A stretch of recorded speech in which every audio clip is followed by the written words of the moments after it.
सिया एक मशहूर मॉडल है। अपनी शादी की बैचलर पार्टी की नशे में धुत वो होटल के एक कमरे में सो जाती है। तभी उसका मंगेतर एक लड़की को चूमते हुए आता है और उसे लगता है कि सिया सो रही है, पर सिया सब सुन लेती है। क्या सिया उससे शादी करेगी या फिर उससे बदला लेगी? यह जानने के लिए आप इस कहानी को अंत तक जरूर देखिएगा। यह एक उपन्यास है। हम प्रतिदिन आपके लिए एक नया एपिसोड लेकर आएंगे। आपको यह कहानी अच्छी लगे तो लाइक कर दोस्तों के पास भी शेयर कीजिएगा, और अगर आप मेरे चैनल पर नए हैं तो मेरे चैनल को सब्सक्राइब कर बेल को प्रेस कर दीजिएगा, ताकि इसका जब जब नया एपिसोड आए तो आपको नोटिफिकेशन मिल जाए।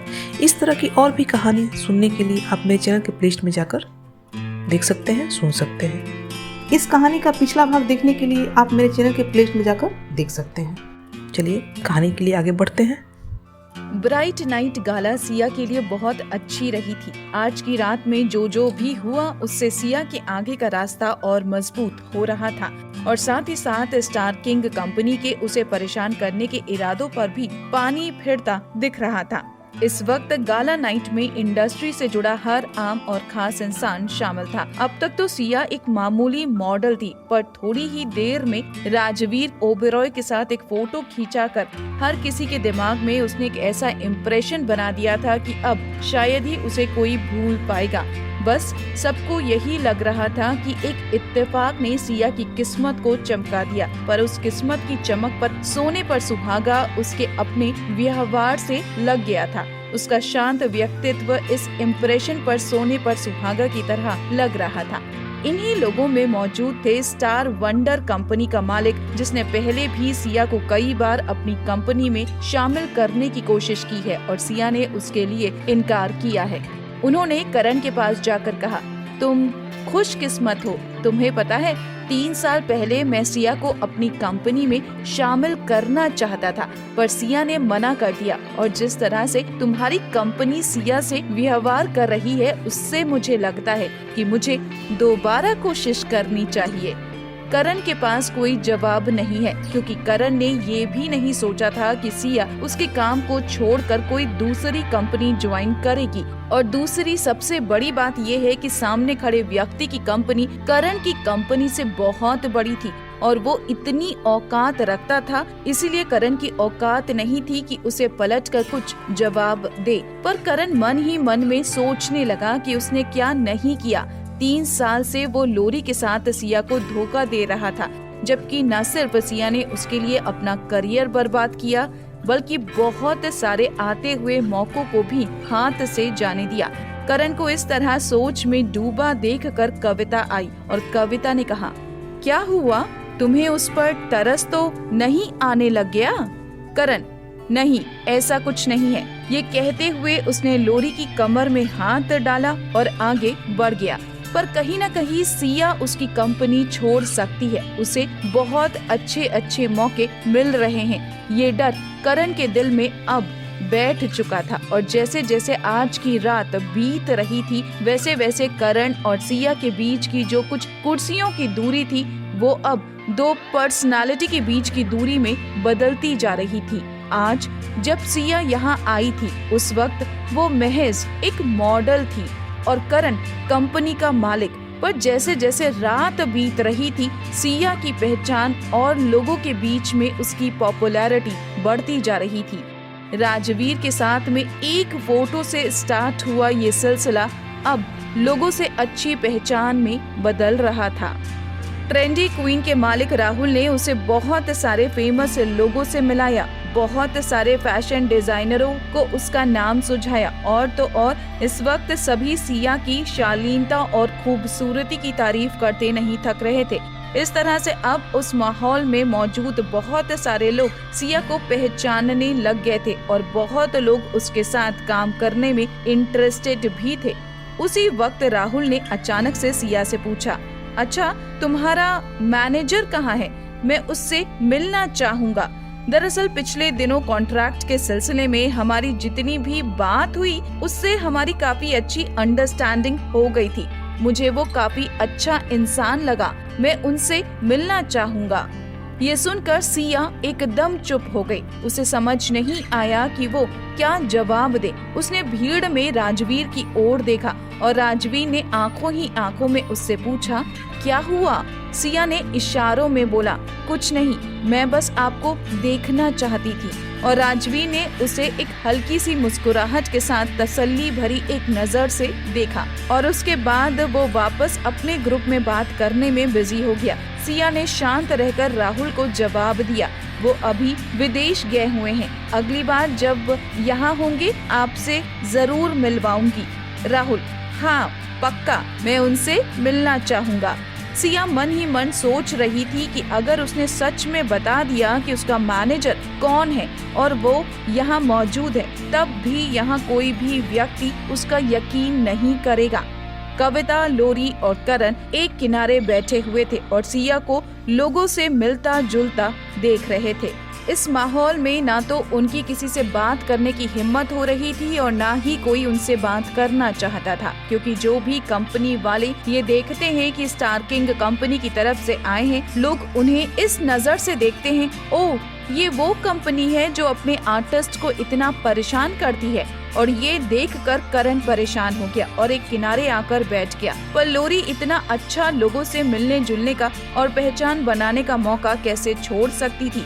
लोरी की नजर वैसे भी पार्टी की शुरुआत से ही उस जज पर थी जिसके साथ उसने रात बिताई थी, तो उसने करण को बहाना बनाया कि उसे वॉशरूम जाना है और करण और कविता से पीछा छुड़ा लिया। वैसे भी लोरी जब से पार्टी में आई थी तब से उस जज से मैसेज पर बात कर रही थी और उसने वहां से वॉशरूम की तरफ जाते हुए जानबूझकर जज को कंधे पर धक्का देते हुए निकली और अपने साथ चलने का इशारा कर दिया। बस थोड़ी ही देर में दोनों लेडीज वॉशरूम के अंदर थे और उनकी वासना भरी आवाजें आनी शुरू हो गई। इसी बीच में लोरी ने कहा, मैं इस अवार्ड फंक्शन के बाद स्टार सेंचुरी ज्वाइन करना चाहती हूँ। लोरी अच्छे से जानती थी कि मर्द ऐसे वक्त में कमजोर होते हैं और उनसे ऐसे वक्त में कुछ भी कराया जा सकता है, और यही हुआ भी। जज ने कहा, पर मुझे लगा था तुम अपने बॉयफ्रेंड को कभी नहीं छोड़ना चाहोगी। लोरी, ऐसा कुछ नहीं है, वो मेरे लिए सिर्फ कामयाबी तक पहुंचने की एक सीढ़ी है, उससे ज्यादा कुछ नहीं। जज, अच्छा ऐसा है तो ऐसा ही सही।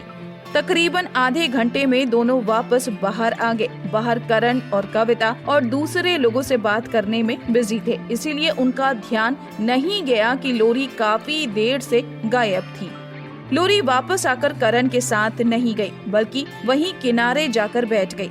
उसके दिमाग में बस यही चल रहा था कि सिया ने अगर स्टार वंडर ज्वाइन कर भी लिया तो भी उसे अवार्ड तो नहीं मिलेगा, और अगर लोरी स्टार सेंचुरी ज्वाइन करती है तो उसे सिया से ज्यादा फायदा होगा और ये मौका वो नहीं छोड़ सकती।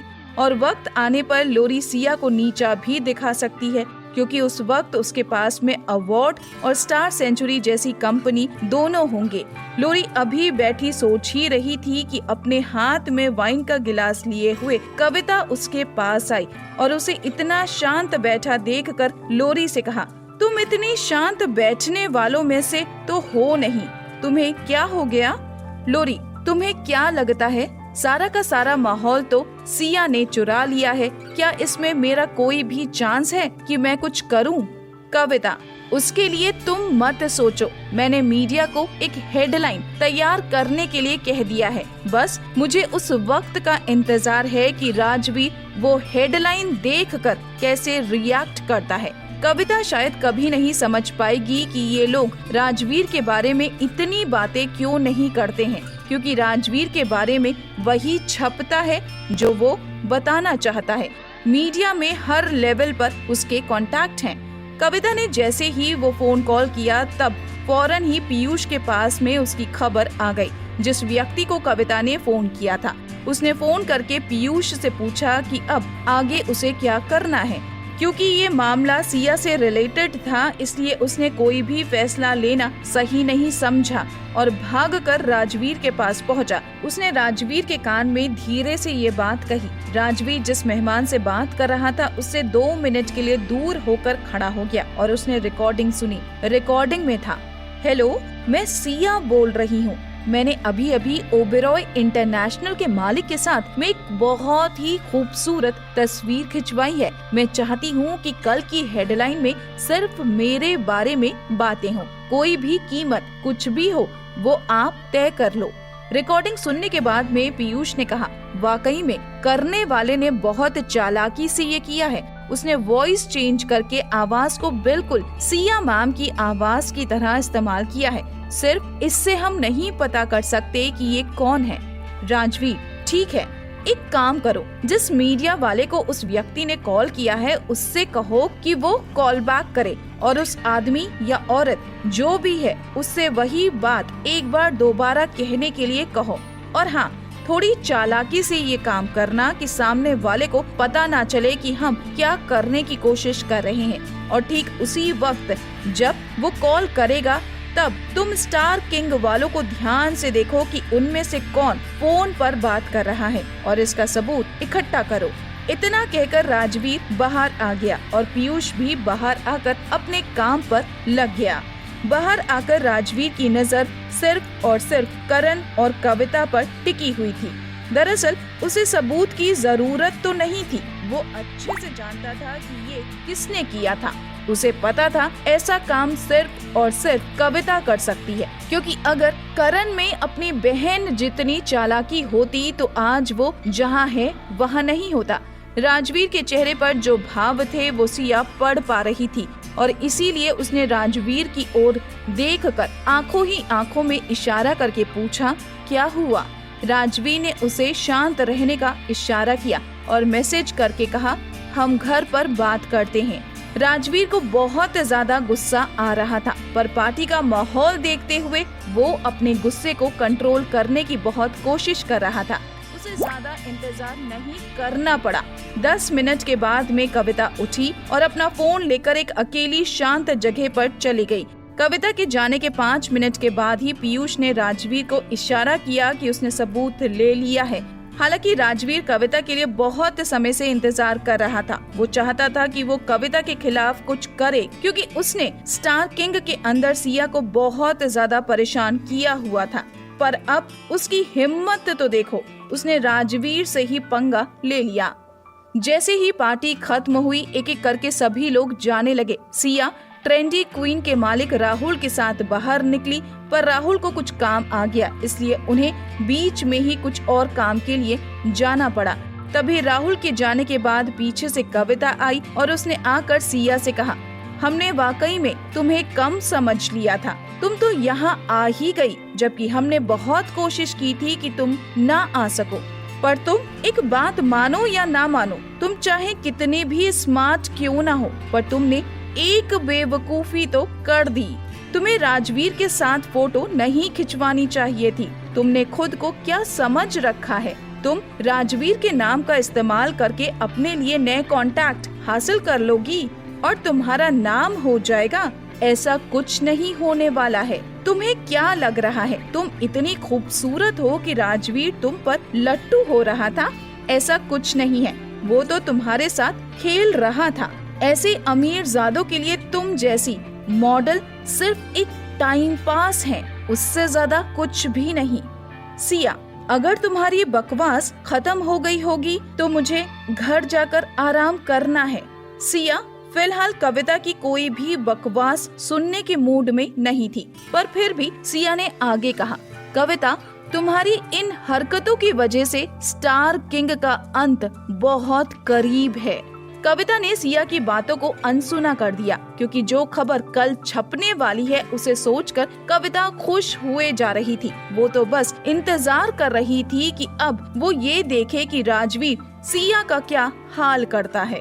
सिया कविता की ये स्माइल बहुत अच्छे से पहचानती है। ऐसी कई साजिशें हैं पहले भी कविता कर चुकी थी और उनमें कामयाब नहीं हुई थी। तो तुम मेरी कंपनी छोड़कर कब जा रही हो? अचानक आकर करण ने कहा, पिछले 3 सालों में स्टार वंडर तुम्हें कई बार अपने पास बुलाने की कोशिश कर चुकी है। तुम अब तक गई क्यों नहीं? या फिर तुम्हारा बदला पूरा नहीं हुआ है? सिया, ताकि मैं ये देख सकूं कि तुम्हारे अंदर थोड़ी बहुत इंसानियत बाकी भी है या नहीं। ये कहकर सिया कार में बैठ गई जो राशि उसके लिए लेकर आई थी। तभी कविता ने लोरी की ओर देखा और कहा, तुम्हें क्या हुआ है? आज तुम पूरी शाम इतनी शांत क्यों थी? लोरी, मेरी तबीयत ठीक नहीं लग रही है। वो करण को धोखा दे रही है और साथ ही साथ वो प्रेग्नेंट है, तो कुछ ना कुछ गड़बड़ तो होना लाजमी है। इस पर कविता ने कहा, ठीक है, घर चलकर आराम करो। अवार्ड फंक्शन जल्दी होगा, इसलिए फालतू में हॉस्पिटल जाने के लिए बेवकूफी मत करना। इस वक्त हम कोई रिस्क नहीं ले सकते हैं और वैसे भी कल जो होने वाला है उसका इंतजार करने के लिए मुझे आज रात तो आराम करना ही पड़ेगा। सिया और राजवीर एक साथ में घर नहीं पहुँचे क्योंकि गाला नाइट की वजह से हर जगह मीडिया और रिपोर्टर मौजूद थे और वो दोनों भी नहीं चाहते थे कि एक साथ एक ही रास्ते से जाकर उनके लिए कोई परेशानी खड़ी हो। इसलिए दोनों ने अपने घर के लिए अलग अलग रास्ता लिया था। क्योंकि सिया का रास्ता थोड़ा छोटा था इसलिए वो पहले घर पहुंच गई। सिया के घर पहुंचने के थोड़ी देर बाद राजवीर भी पहुंच गया। राजवीर के घर पहुंचते ही सिया ने उसे घर के कपड़े दिए और उसी वक्त उसने अपने और राजवीर के लिए सूप भी बना रखा था। राजवीर जब कपड़े बदल कर आया तो सूप का बोल लेकर सिया ने आराम से पूछा, वहाँ गाला नाइट में क्या हो गया था? आपके चेहरे से लग रहा था जैसे कुछ हुआ है। राजवीर ने शांत रहते हुए कहा, तुम्हें क्या लगता है? और उसने सिया को रिकॉर्डिंग और वीडियो पकड़ा दिया। अभी तक तो सिया कंफ्यूज थी, पर वीडियो और ऑडियो सुनने के बाद में उसे सब कुछ समझ में आ गया। उसने मुस्कुराते हुए कहा, तो ये कविता की करतूत है।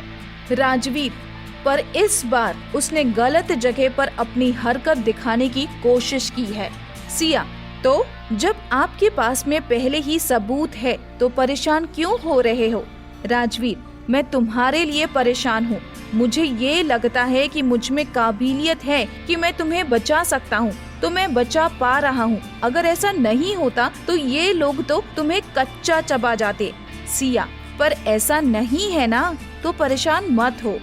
राजवीर, तुम्हें इस चीज में परेशान होने की जरूरत नहीं है क्योंकि इस बार कविता ने मुझे इन्वॉल्व कर लिया है, तो अब इससे मैं ही निपटूंगा और मैं कैसे निपटता हूँ ये तुम अच्छे से जानती हो।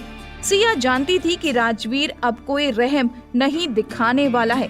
वो वैसे भी बहुत समय से कविता को अपने चंगुल में फंसाने का इंतजार कर रहा था, पर अब क्योंकि पहली चाल खुद कविता ने ही चल दी है तो उसकी किस्मत और वो जाने, क्योंकि अब उसके साथ जो होगा उसकी किस्मत में क्या होने वाला है ये राजवीर तय करेगा।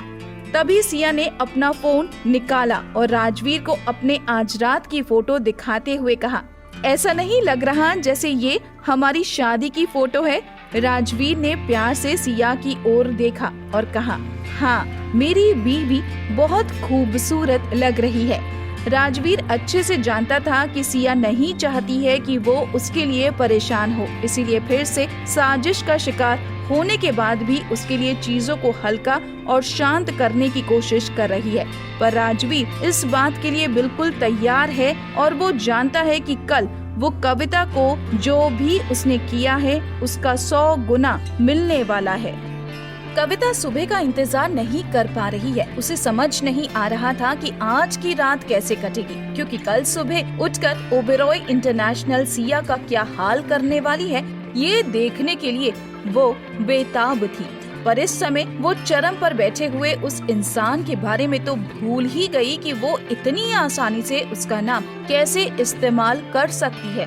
अगर आज तक राजवीर के बारे में कोई खबर नहीं छपी या कोई भी बात बाहर नहीं आई तो उसका एक कारण है, और उसका कारण ये है कि राजवीर के पास वो पहुंच और औकात है जिससे वो सब कुछ कंट्रोल कर सकता है। पर कविता ये सब कुछ भूल गई और कविता को जो सबसे बड़ी बात याद रखनी चाहिए थी वो थी कि अगर राजवीर ने खुद फोटो खिंचवाई है तो उसने अपनी मर्जी से किया है। राजवीर के साथ कोई जबरदस्ती नहीं की गई है और ना ही कोई कर सकता था। वैसे हो ना हो ये मौका राजवीर ने खुद ही कविता को दिया है। जानबूझकर उसके सामने ये मौका परोसा है कि वो खुद राजवीर से उलझे और राजवीर उसका कोई ढंग से इलाज कर सके, क्योंकि उसने स्टार किंग के अंदर सिया को बहुत परेशान किया था। स्टार किंग के आर्ट डायरेक्टर ने अपनी आर्टिस्ट के खिलाफ साजिश रची। स्टार किंग और सिया के बीच की लड़ाई अभी भी जारी। सिया को बर्बाद करने की कोशिश, सिया के खिलाफ साजिश और भी न जाने क्या क्या। हेडलाइंस के साथ में सुबह की न्यूज इस खबर से भरी पड़ी थी। महज 2 घंटे के समय में ये खबर हर व्यक्ति की जुबान पर चढ़ चुकी थी और अब स्टार किंग, कविता या करण इस बात से पीछे नहीं हट सकते थे, क्योंकि इन लोगों ने इसके साथ में एक 3-4 मिनट का वीडियो भी लगाया हुआ था, जिसमें आराम से कविता को पहचाना जा सकता था और ये भी देखा जा सकता था कि वो मीडिया वाले से किस तरीके से इस खबर को हेडलाइन बनाने की कीमत के बारे में बात कर रही है। ये खबर पढ़कर राशि खुशी से फूली नहीं समा रही थी। वो उछलते हुए सिया के पास आई और आकर बोली, उस घटिया औरत ने तुम्हारे खिलाफ साजिश करने की कोशिश की थी, पर ये तो उस पर ही उल्टा पड़ गया। इधर दूसरी तरफ स्टार किंग के ऑफिस में कविता बिल्कुल सदमे में बैठी हुई थी। वो एकदम पत्थर की बुत बन चुकी थी। उसको ना तो कुछ समझ में आ रहा था, ना ही उससे कुछ किया जा रहा था। वहीं करण अपनी पीआर एजेंसी से बात कर रहा था और वो बात को संभालने की कोशिश कर रहा था, पर इस समय कोई उपाय उन लोगों को सूझ नहीं रहा था, क्योंकि बात सिर्फ एक साजिश की नहीं थी, उसके सबूत भी साथ में पेश किए गए थे। कविता को कुछ भी समझ नहीं आ रहा था। तभी उसने गुस्से में सिया को फोन लगाया। कविता, ये सब तुमने किया है ना? मुझे पता है ये सब तुम्हारी ही चाल है। तुमने ही मुझे फंसाने के लिए और मुझे बर्बाद करने के लिए ये सब कुछ किया है। इसी वक्त यहाँ आओ और मीडिया में जाकर बोलो ये सब तुम्हारा किया धरा है। मेरा इस सब से कोई लेना देना नहीं है। सिया, क्या मेरा किया धरा है? साजिश तो तुम कर रही थी, उसकी सच्चाई सबके सामने आ गई है। मैंने तो कुछ किया ही नहीं, कर तो तुम ही रही थी और तुम ही वीडियो में दिख रही हो। इसके बाद भी तुम मुझ पर इल्जाम क्यों लगा रही हो? सिया ने हमेशा की तरह अपने आप को शांत रखते हुए कहा। कविता, मुझे कुछ नहीं पता। यहाँ आओ और यहाँ आकर सबके सामने ये बोलो कि ये सब तुमने किया है। सिया, और मैं ऐसा क्यों करूँगी? तुम्हें लगता है कि मेरे पास कोई भी कारण है तुम्हारे साथ खड़े होने का? राशि, पर मुझे एक बात समझ में नहीं आ रही है कि बिग बॉस ने अभी तक कोई जवाब क्यों नहीं दिया है। सिया, एक बात बताओ, जब बिल्ली अपना शिकार पकड़ती है तो क्या उसे एकदम से मार देती है? नहीं ना, वो उस चूहे के साथ थोड़ा खेलती है, उसे थोड़ा तड़पाती है, थोड़ा बचने का मौका देती है और उसके बाद उसे मार देती है।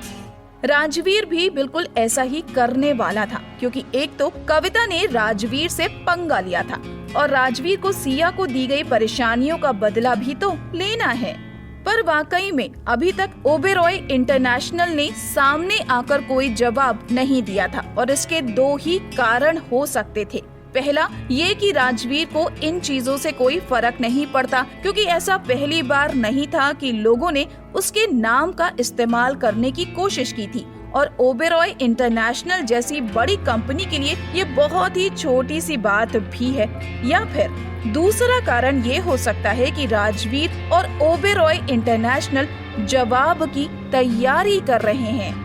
कविता भगवान से मन ही मन प्रार्थना कर रही थी कि कारण पहले वाला ही हो।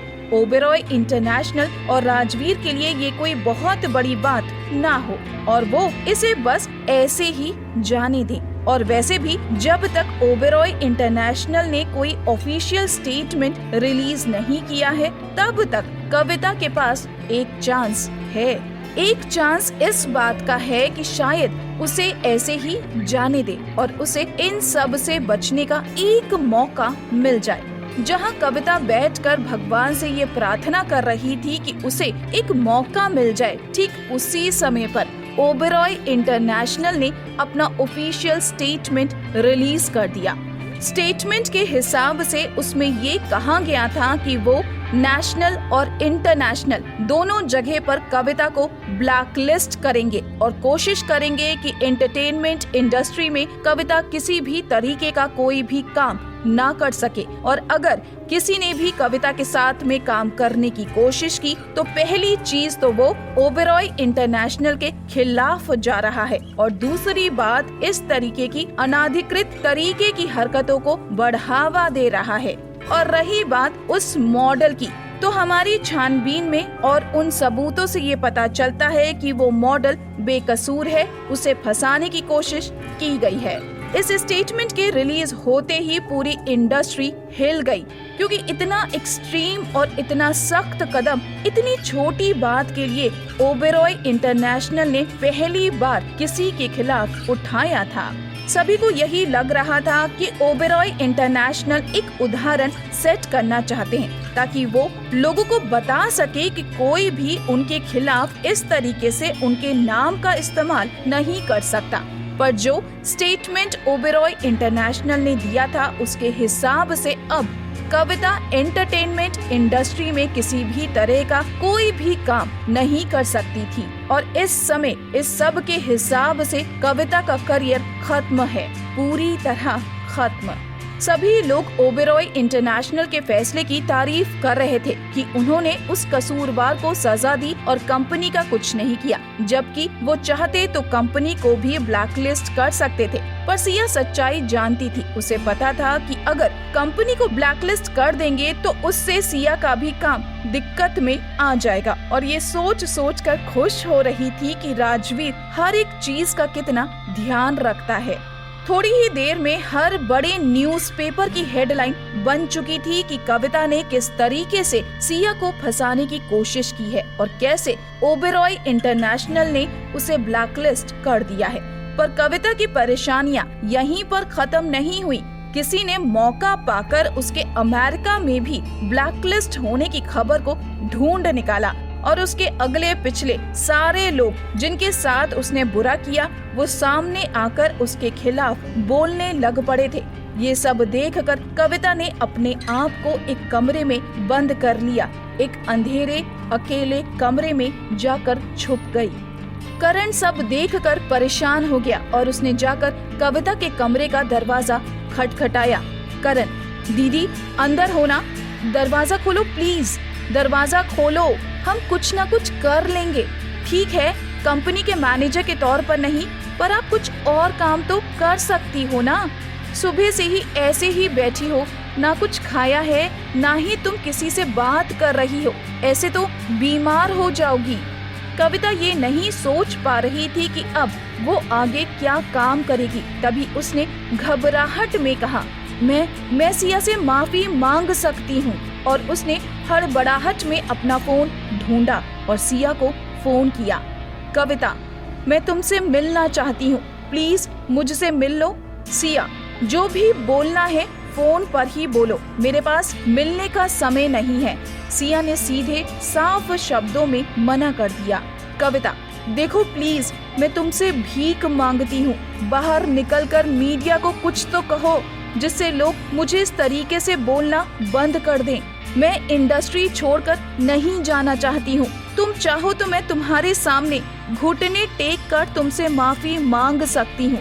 प्लीज ऐसा मत करो, मुझे बचा लो, मेरा करियर बर्बाद हो जाएगा। मैं इंडस्ट्री नहीं छोड़ सकती, इंडस्ट्री छोड़ दी तो मैं क्या करूँगी।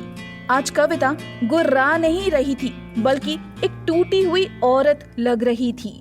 सिया, मुझे सिर्फ एक बात बताओ कि आज तुम अपनी हर गलती को मान रही हो और उसकी माफी मांग रही हो, पर अगर तुम्हारी जगह आज मैं होती और लोगों को इस तरीके से मेरे बारे में पता चला होता तो तुम क्या करती?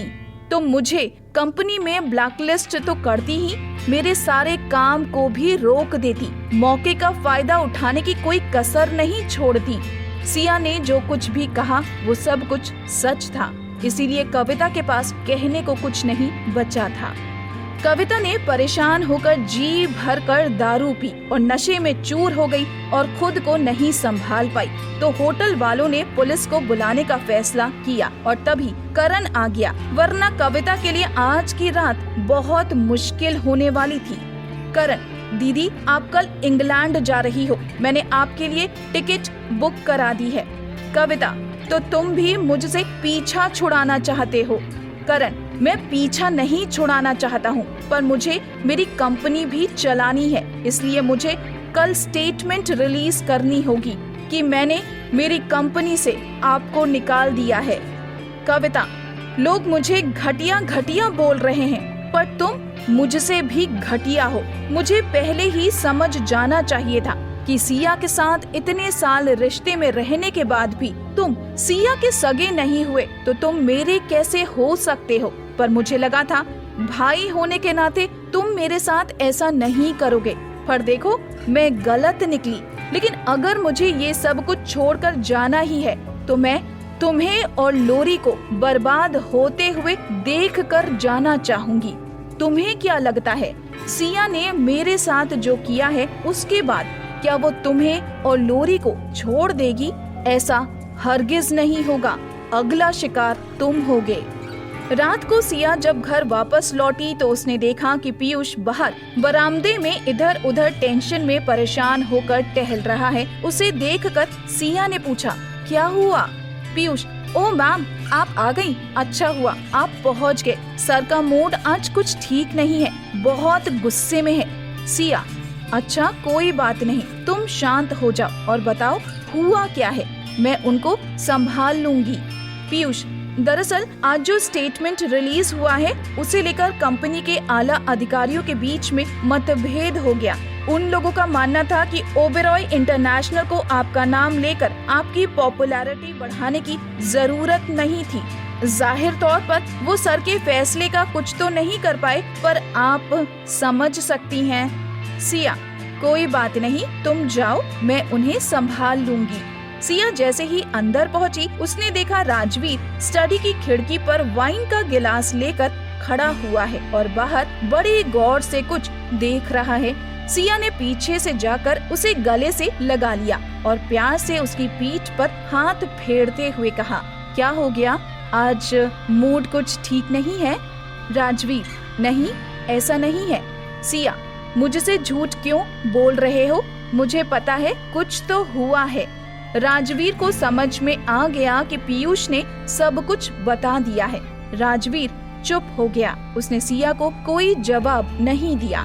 सिया, मैं मानती हूँ कि मेरे पति होने के नाते मुझे प्रोटेक्ट करना और मेरे साथ खड़े रहना आपका हक भी है और फर्ज भी, मैं उसके लिए इनकार नहीं कर रही हूँ, पर आपकी कंपनी के लोगों के लिए मेरा आपसे कोई लेना देना नहीं है, इसलिए मतभेद होना जाहिर है और सही भी है, तभी एक निष्पक्ष फैसला हो सकेगा। राजवीर, नहीं ऐसा कुछ नहीं है। सिया, तो क्या बात है? आज किसी ने मेरी वजह से आपके फैसले पर उंगली उठाई है, इसीलिए नाराज हो?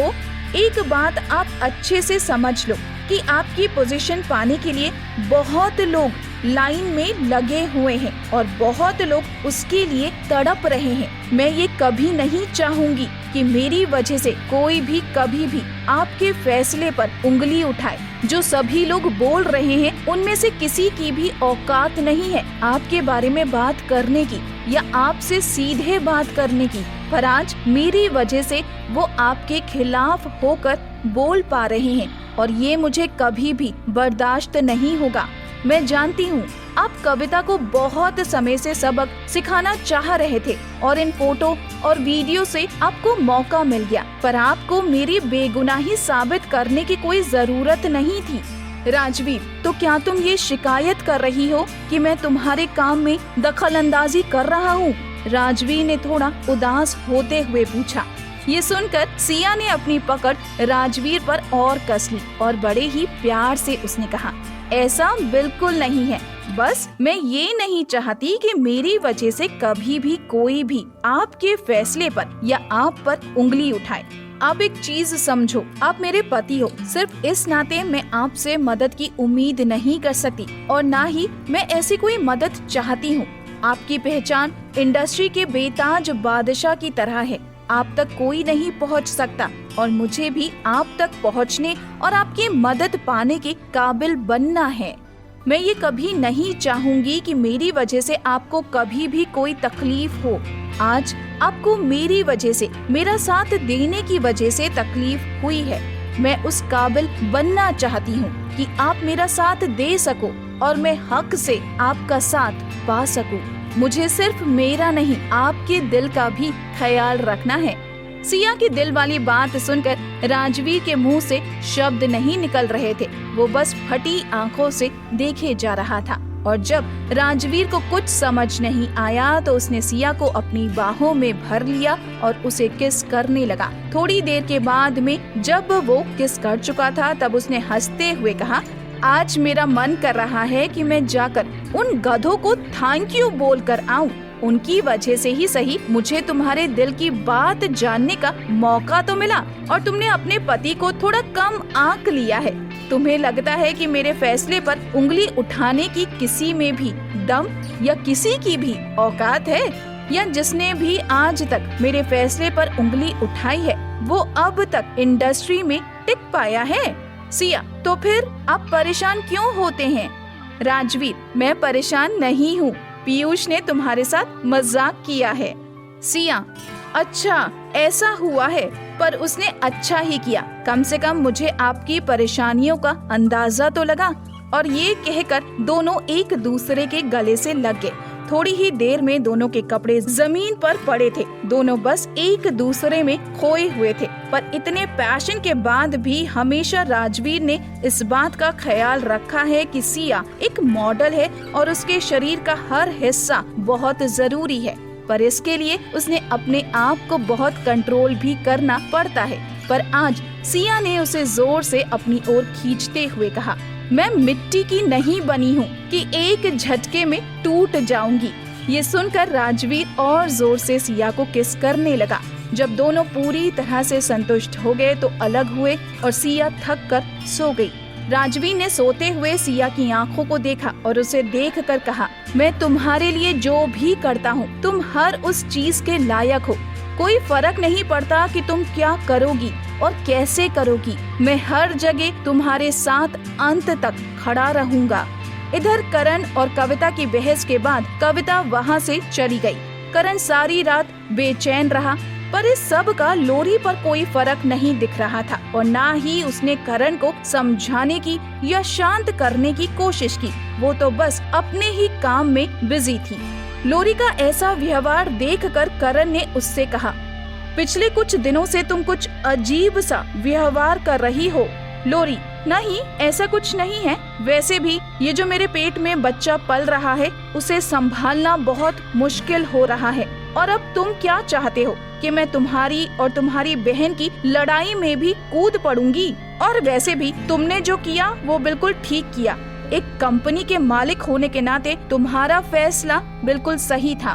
करण, हमें कितना समय हो गया है इंटीमेट हुए?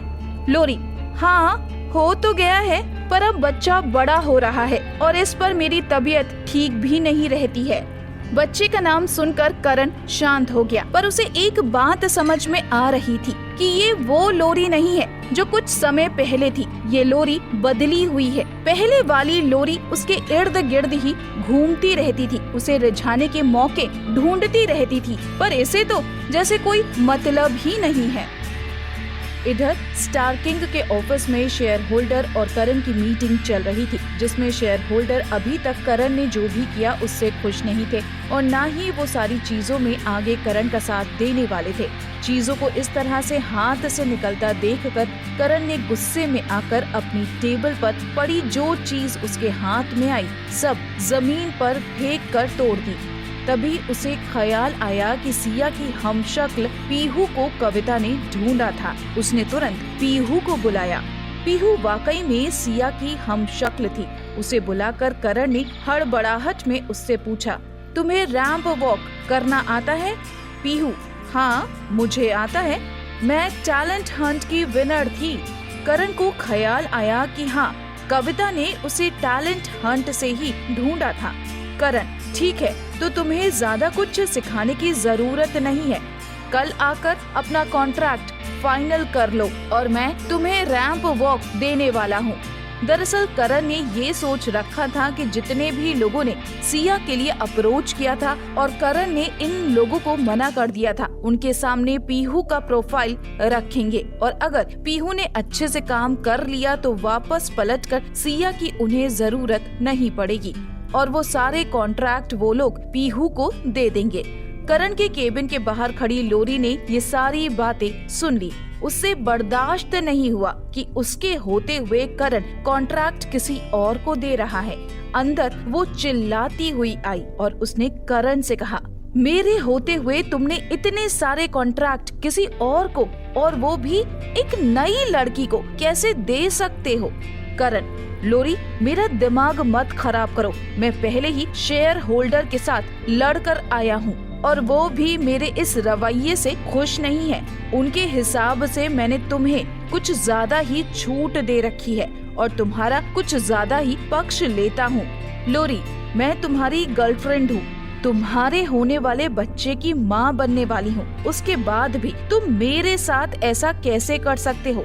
मेरे होते हुए तुमने किसी और को सारी चीजें दे दी, वो भी उस नई मॉडल को। आज की आई लड़की को ए ग्रेड मॉडल की तरह की सारी चीजें मिलेंगी और मुझे आज भी बी ग्रेड मॉडल की तरह ट्रीट किया जाता है। तुम ये कैसे बर्दाश्त कर सकते हो? करण ने गुस्से में कहा, ठीक है, तुम एक काम करो, शेयर होल्डर जब मुझे तुम्हारे साथ साथ इस कंपनी से बाहर निकाल देंगे उस दिन का इंतजार करो, शायद तुम्हें तभी खुशी मिलेगी। इधर सिया भी अपने ऑफिस आई हुई थी। वो किसी न किसी दिन बीच बीच में ऑफिस आती रहती थी ताकि अपने फैंस के द्वारा भेजे हुए गिफ्ट और बाकी चीजों को कलेक्ट कर सके। वो अपने केबिन में बैठी हुई थी, तभी पीहू उसके केबिन के बाहर पहुंची और उसने दरवाजे पर दस्तक दी। सिया, अंदर आ जाओ। पीहू, हेलो, मेरा नाम पीहू है, मुझे आज ही कंपनी ने साइन किया है। सिया, ओके, मैं जानती हूँ, पर तुम यहाँ क्यों आई हो? पीहू, मैं आपसे काम की कुछ बात करना चाहती हूँ। सिया, बोलो। पीहू, दरअसल करण सर चाहते हैं कि आपके लिए आए हुए सारे प्रपोजल्स में से मैं कुछ ले लूं, तो मैं आपसे ये कहने आई थी कि प्लीज आप मुझे ऐसा करने दें ताकि आपके प्रपोजल में से कुछ पर काम कर सकूं। मेरा करियर शुरू हो जाएगा। बदले में आप अगर चाहोगी तो मैं करण सर और लोरी से रिलेटेड कोई भी खबर आपको दे सकती हूँ। सिया ने मुस्कुराते हुए कहा, क्या तुम्हारी उम्र के सभी लोग इतने प्रोफेशनल हैं? खैर छोड़ो, तुम्हें इस सब में पढ़ने की जरूरत नहीं है। मुझे पता है करण तुम्हें यहाँ पर क्यों लेकर आया है। वो मेरी हम शक्ल को मेरी जगह पर बैठाने के लिए लेकर आया है, पर मुझे उससे कोई फर्क नहीं पड़ता। तुम्हें मेरे लिए कुछ करने की जरूरत नहीं है। और रही बात प्रपोजल की, तो अगर कोई काम तुम्हें मिलता है और तुम अच्छे से कर पाती हो तो मुझे उससे कोई एतराज नहीं है। तुम अपनी काबिलियत पर जो भी हासिल करोगी वो तुम्हारा है। पीहू के वहाँ से जाते ही लोरी दनाते हुए आई और कमरे का दरवाजा खोलते हुए बोली, तुम एक नई आई हुई लड़की का साथ कैसे दे सकती हो? सिया, तुम्हें क्या प्रॉब्लम है? और वैसे भी मुझसे ज्यादा प्रॉब्लम तो तुम्हें ही होनी चाहिए, वो तुमसे भी ज्यादा खूबसूरत है। करण ने तुम्हारे लिए मुझे छोड़ दिया, अब ऐसा ना हो कि पीहू के लिए तुम्हें छोड़ दे। लोरी, तुम्हें ज्यादा बोलने की जरूरत नहीं है, तुम भी कोई दूध की धुली नहीं हो। स्टार वंडर के मालिक ने करण को बता दिया कि वो पिछले बहुत समय से तुम्हें अपनी कंपनी में लाने की कोशिश कर रहा था और तुमने मेरे ऊपर जज को रिश्वत देने का इल्जाम लगाया था। तुमने कहा था ना कि मैंने उसके साथ रात बिताई है, पर अब मुझे तुम ये बताओ कि स्टार वंडर के मालिक ने तुम्हें क्या दिया है? लोरी और सिया की बातें पीछे खड़ा हुआ करण सुन रहा था। करण को ये बर्दाश्त नहीं हुआ कि सिया किसी और के साथ जा सकती है, इसीलिए उसने सिया को अपने ऑफिस में आने के लिए कहा। सिया जैसे ही करण के ऑफिस में पहुंचती है। करण, वाह, तुम तो बहुत कमाल की निकली। इतने समय से मैं खुद को गिल्टी फील करा रहा था और तुम यहाँ पर स्टार वंडर के मालिक के साथ मिलकर मुझे धोखा दे रही थी। सिया, ऐसा कुछ नहीं है, मैंने ऐसा कुछ भी नहीं किया है। करण, तो तुम्हें अचानक से इतने लोगों की मदद कहाँ से मिल रही है? मैं सोच भी नहीं सकता कि तुम इतना गिर जाओगी। और 3 साल का मतलब है जिस वक्त तुम मेरे साथ थी और फिर तुम मेरे पीठ पीछे रंग रलियां मना रही थी। सिया, अगर तुम्हें लोरी की कही हर बात पर भरोसा करना है तो मुझसे पूछ क्यों रहे हो? जो चाहे वो सोच सकते हो। करण, मैंने तुम्हारी जैसी गिरी हुई औरत आज तक नहीं देखी। सिया, अपने शब्दों को याद रखना। जो सब तुमने आज बोला है, इसके बदले में मैं अब स्टार किंग को 10 गुना तेजी से बर्बाद करूंगी। ये कहकर सिया करण के ऑफिस से गुस्से में निकल गई। पीछे से करण को अपने कहे शब्दों का पछतावा तो हुआ, पर अब कुछ हो नहीं सकता था। सिया जैसे ही ऑफिस से बाहर आई, उसे बाहर स्टार वंडर का मालिक मिल गया और वो सिया को डिनर पर अपने साथ लेकर जाना चाहता था। पर जैसे सिया उसे 3 सालों से मना करते आ रही थी, फिर से मना कर दिया और उससे कहा, मेरे पास मेरी गाड़ी है, मैं उसी से घर जाऊंगी। सिया वहाँ से ये कहकर अपनी गाड़ी में बैठकर निकल गई। तभी पीछे से पीहू आई और उसने स्टार वंडर के मालिक से कहा, मैं फ्री हूँ, मैं आपके साथ चल सकती हूँ। पीहू को सामने पाकर उसको थोड़ा आश्चर्य हुआ कि इतनी हिम्मत किसी लड़की में कैसे हो सकती है कि वो सामने से आकर पूछ ले। पर फिर भी उसने ये सोचा कि ये दिखती तो आखिर सिया की तरह है, ये ओरिजिनल ना सही, अगर सिया नहीं मानी तो वो इसे ही हायर कर लेगा। इधर गाड़ी में बैठकर सिया चुप थी। राशि समझ गई कि उसके मन में बहुत गुस्सा है। करण का एक एक शब्द उसके कानों में बार बार गूंज रहा था। तभी उसने तय किया कि अवार्ड सेरेमनी में लोरी का काम तमाम कर ही देगी। सिया जैसे ही घर पहुंची, राजवीर घर आ चुका था। वो सामने रखी फाइलों में बिजी था। जाहिर तौर पर वो फाइलें सिया के काम की थी। सिया ने उसके कंधे पर मसाज करते हुए आराम से पूछा, क्या कर रहे हो? राजवीर, तुम्हारे स्टार किंग छोड़ने के बाद तुम्हारे लिए कोई अच्छी कंपनी ढूंढनी है, उसी पर काम कर रहा हूँ। सिया, दिन में ऑफिस में काम करते हो, शाम को मेरे लिए काम करते हो, थक नहीं जाते हो? राजवीर, नहीं, मैं तुम्हारे काम करके कभी नहीं थक सकता हूँ। सिया, अच्छा, तो ये बताओ किस कंपनी को मेरे लिए फाइनल किया है? Rajveer, miracle entertainment. सिया, क्या? Miracle entertainment? Miracle entertainments Oberoi international जितनी बड़ी तो नहीं थी, पर फिर भी इंटरनेशनल सुपर मॉडल बनाने वाली सबसे अच्छी कंपनियों में से एक थी। राजवीर, हाँ, मिरेकल एंटरटेनमेंट, पर ये इतना आसान नहीं होने वाला है क्योंकि ये लोग ऑडिशन लेंगे। जल्द ही इनके ऑडिशन होने वाले हैं। जब होंगे तब मैं तुम्हें वहाँ भेजूंगा। तुम्हें अपने आप को साबित करना होगा, तभी तुम्हें उस कंपनी में काम मिल सकता है। 2 दिन में ट्रेंडी क्वीन की शूटिंग होने वाली थी जो कि फ्रांस में होनी थी। इसीलिए सिया ने राजवीर को बताया कि उसे 2 दिन के बाद फ्रांस के लिए निकलना है। राजवीर, अच्छा, तो तुम्हें कब जाना है? सिया, मुझे परसों निकलना है। राजवीर ये सुनकर थोड़ा उदास हो गया। सिया, अच्छा, आज आप मुझसे वादा करो कि मैं जब भी आउटडोर शूटिंग के लिए जाऊंगी आप मेरे साथ जाओगे। राजवीर चुपचाप होकर कुछ सोचने लगा। उसने पूरी दुनिया घूमी हुई थी, पर सिर्फ काम के लिए। कहीं रुककर आराम करने का तो उसने सोचा ही नहीं था। पर सिया के साथ इस तरीके से ट्रैवल करके उसे आराम का वक्त भी मिल जाएगा और सोने पर सुहागा ये है कि उसे सिया का साथ मिलेगा। इसलिए उसने बिना ज्यादा कुछ सोचे हाँ बोल दिया और सिया भी यही चाहती है कि राजवीर को थोड़ा आराम मिले। अगले दिन ट्रेंडी क्वीन के मालिक राहुल ने सिया को मीटिंग के लिए बुलाया था। सिया उससे मिलने पहुंची। राहुल ने सिया को बताया कि सिया की शूटिंग फ्रांस में होने वाली है। उस शूट के पहले सिया को इंटरनेशनल रैंप पर फ्रांस में एक अच्छा सा रैंप वॉक करना है। ये उसका इंटरनेशनल एक्सपोजर होगा और उसे एक इंटरनेशनल मॉडल का ओहदा दोबारा मिलेगा। सिया ये सुनकर खुशी से रो पड़ी। उससे कुछ कहा नहीं जा रहा था तो राहुल ने उससे कहा, वैसे ये तुम्हारे उस हमेशा गायब रहने वाले मैनेजर का ही आइडिया था और मुझे भी सही लगा। सिया हमेशा से जानती थी कि ट्रेंडी क्वीन उसके करियर के लिए एक बहुत बड़ा ब्रेक होगा, पर राजवीर उसे इतना बड़ा बना देगा उसने ये कभी सोचा नहीं था। राहुल ने सिया को कहा, मुझे थैंक यू मत बोलो, अपने आप को प्रूव करके दिखाओ, इससे बड़ा थैंक यू कुछ नहीं होगा। इधर करण ने लोरी से कहा कि उसने सनशाइन होटल में कल रात के लिए एक कमरा बुक किया है और वो कल का दिन वहीं सेलिब्रेट करेगा, पर लोरी को याद ही नहीं है कि कल दिन क्या है। इसीलिए उसने करण से कहा, सेलिब्रेट करना है।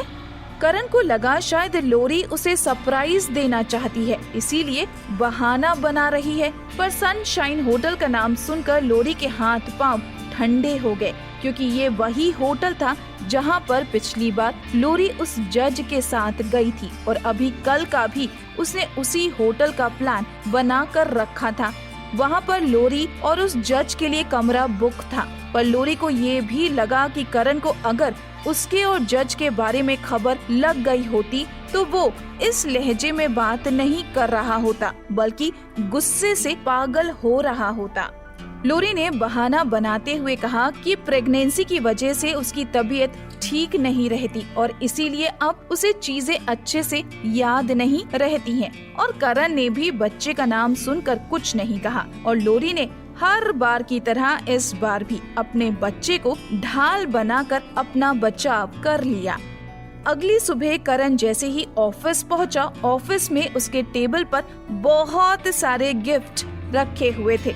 तब जाकर लोरी को एहसास हुआ कि आज करण का बर्थडे है, जो वो भूल गई है। उसने बहाना बनाते हुए कहा, वो करण, मुझे तुम्हारा बर्थडे तो याद था, पर क्या हुआ, मेरी तबीयत ठीक नहीं थी और ये प्रेगनेंसी मेरे ऊपर बहुत भारी जा रही है, इसीलिए मैं कोई गिफ्ट नहीं लेकर आ पाई।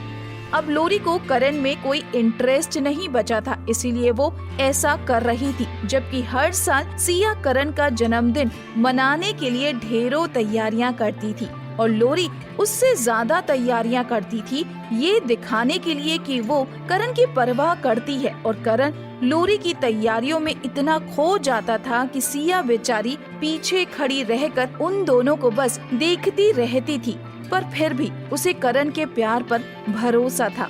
और इस साल सिया को सब कुछ याद है, पर वो करना कुछ नहीं चाहती।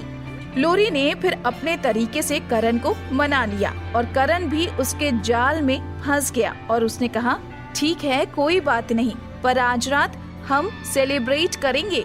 लोरी करण के संग रहना नहीं चाहती थी, पर वो करण को सिया का होते हुए भी नहीं देख सकती थी, इसीलिए उसने उस जगह जज के साथ में अपनी मीटिंग को आज रात के लिए कैंसिल कर दिया और करण को ओके कर दिया। तभी उसके दिमाग में ख्याल आया। उसने करण की ओर देखते हुए कहा, करण, तुम्हें क्या लगता है इनमें सिया का भी गिफ्ट होगा? ये सवाल करण कई बार अपने आप से पहले ही पूछ चुका था। करण, मुझे नहीं पता। लोरी से रहा नहीं गया और उसने गिफ्ट के बीच में देखना शुरू कर दिया, पर उसे निराशा ही हाथ लगी, क्योंकि उसे कोई भी सिया का नाम का तोहफा नहीं मिला। लोरी ने मन ही मन कहा, लगता है इसने अपनी हद में रहना सीख लिया है। तभी उसे ख्याल आया। उसने करण से कहा, करण, तुम्हें नहीं लगता स्टाफ के साथ लंच किए हुए हमें बहुत समय हो चुका है? करण, हाँ, हो तो गया है। लोरी, तो आज तुम्हारे बर्थडे के ओकेजन पर हम स्टाफ का लंच रख लेते हैं। करण, ठीक है। लोरी, तो सिया को भी बुला ले। करण, मैं नहीं बात करूँगा, तुम कॉल कर लो। लोरी ने करण के पॉकेट से उसका फोन निकाला और सिया का नंबर डायल किया। लोरी, आज करण का बर्थडे है, इसीलिए हमने स्टाफ का लंच रखा है, तुम आओगी? दूसरी तरफ से राशि की आवाज आई, सिया ट्रेंडी क्वीन के कुछ काम में बिजी है, वो नहीं आएगी। मुझे पता है तुम्हें अपने प्यार की नुमाइश करने का बहुत मन कर रहा है, पर सिया के पास ऐसी फालतू चीजों के लिए समय नहीं है। ये कहकर राशि ने फोन काट दिया और सिया की ओर मुस्कुराते हुए देखा। सिया ने भी पलटकर मुस्कुराया, क्योंकि स्टार किंग में ये आखिरी सेलिब्रेशन होने वाला था। रात को करण और लोरी होटल सनशाइन पहुंचे। सेलिब्रेशन के नाम पर करण ने थोड़ी ज्यादा ही दारू पी ली थी और वो कमरे में जाकर सो गया। करण को लोरी ने सोफे पर बिठाया और जैसे ही उसके शर्ट के बटन खोलने शुरू किए, लोरी का फोन बजा। फोन उसी जज का था। लोरी ने हड़बड़ाहट में फोन उठाया और कहा, क्या हुआ? हमने तय किया था ना कि आज की रात हम नहीं मिलेंगे। जज, ठीक है, तो उसका मतलब है कि तुम्हें क्रिएटिव सेंचुरी में काम नहीं चाहिए। अगर क्रिएटिव सेंचुरी ज्वाइन करना चाहती हो तो मैं रूम नंबर 3029 में हूँ।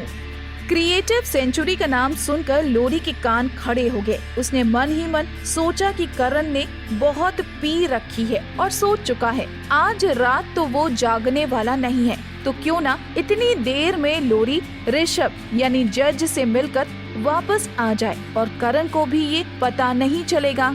उसने फोन पर हाँ बोला और करण को बेड पर सुलाकर चुपचाप निकल गई। पर उसकी किस्मत खराब थी। करण बीच रात ही जाग गया और लोरी को कमरे में ना पाकर वो परेशान हो गया। उसने पहले लोरी को कॉल किया पर कोई जवाब नहीं मिला, तो उसने रिसेप्शन पर पता किया पर लोरी की कोई खबर नहीं मिली। तो उसने मॉनिटर रूम में जाकर कैमरे की रिकॉर्डिंग निकलवाई। रिकॉर्डिंग देखकर उसके आश्चर्य का ठिकाना नहीं रहा, क्योंकि लोरी उसके कमरे से निकलकर लिफ्ट से 30वें फ्लोर पर गई और रूम नंबर 3029 में घुस गई। लोरी को उस कमरे के अंदर जाता देख करण कुछ ना कहकर कुछ ना बोलकर भी करण सब कुछ समझ गया था। उसने जैसे ही उस कमरे की तरफ जाने का रास्ता पूछा, रिसेप्शनिस्ट और बाकी का स्टाफ उसे दया भरी नजरों से देखने लगे, क्योंकि सब कुछ समझ रहे थे। करण ने कहा, नहीं मैं ठीक हूँ, मैं मैनेज कर लूंगा, बस आप मुझे रास्ता बता दीजिए। रिसेप्शनिस्ट ने उसे रास्ता तो बता दिया, पर इतनी शर्मिंदगी करण को कभी नहीं हुई थी। करण जैसे ही उस कमरे के दरवाजे पर पहुंचा, उसने उस कमरे के दरवाजे पर दस्तक दी। कमरे के बाहर कौन खड़ा है इस बात से अनजान लोरी ने दरवाजा खोला। सामने करण खड़ा था। दरवाजे की दूसरी तरफ लोरी अपने नाइट गाउन में खड़ी थी और अंदर बिस्तर पर ऋषभ वर्मा सोता हुआ दिखाई दे रहा था। करण को सामने खड़ा देखकर लोरी एकदम से हड़बड़ा गई और जैसे ही करण ने अंदर जाने की कोशिश की, वो करण को धक्का देकर कमरे से बाहर फेंकने लगी और बोलने लगी, तुम उसे नाराज नहीं कर सकते हो, तुम उसके पास नहीं जा सकते हो। करण ने जोर का थप्पड़ लोरी को मारा। बाहर से आती आवाजों को सुनकर ऋषभ वर्मा भी जाग गया और बाहर की तरफ आने लगा और इधर करण ने लोरी को धक्का दे दिया ताकि वो कमरे के अंदर जा सके। करण की धक्का देने से लोरी लड़खड़ा गई, पर पीछे से आकर ऋषभ वर्मा ने उसे संभाल लिया और ऋषभ वर्मा और करण के बीच में कुछ बात होती इसके पहले ही होटल वाले बीच में आ गए और करण को खींचकर वहां से ले गए। लोरी बौखलाई और घबराई हुई ऋषभ वर्मा की बाहों में थी। ऋषभ, तुम्हें परेशान होने की जरूरत नहीं है, तुम तो वैसे भी उसकी कंपनी छोड़ने वाली थी ना। अब तुम्हें क्रिएटिव सेंचुरी को ज्वाइन करना है, इसीलिए उसको जाने दो। वैसे भी वो यूजलेस है, तुम्हारे किसी काम नहीं आने वाला था। और रही बात सिया को सबक सिखाने की, तो वो इतनी घमंडी है कि वो कभी नहीं झुकेगी और वक्त आने के बाद में तुम्हें मौका अपने आप मिल जाएगा। वैसे भी तुम्हें जल्द ही अवार्ड भी मिलने वाला है और क्रिएटिव सेंचुरी ज्वाइन करने के बाद तुम्हारे पास में सिया से ज्यादा अच्छे कॉन्ट्रैक्ट होंगे, तो तुम्हें बहुत मौके मिलेंगे कि तुम उसे नीचा दिखा सको। अपने बारे में ऐसी बातें सुनकर लोरी खुश हो गई और उसे थोड़ी तसल्ली मिली। लोरी, पर करण के पास मेरे खिलाफ सबूत है।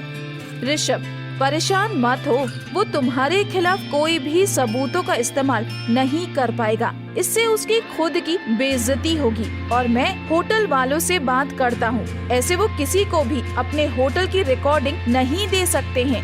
ऋषभ ने अपनी पहचान इस्तेमाल करके होटल की रिकॉर्डिंग को डिलीट करवा दिया। होटल से बाहर निकलकर करण को ऐसा लग रहा था जैसे उसके शरीर में जान ही नहीं बची है। वो बस अपने शरीर को घसीट रहा है। इतना गुस्सा, इतनी तड़प, इतनी शर्मिंदगी उसे कभी महसूस नहीं हुई थी। उसे आज एहसास हो रहा था कि लोरी के लिए उसने क्या क्या खो दिया। उसने अपनी बहन से रिश्ता तोड़ लिया।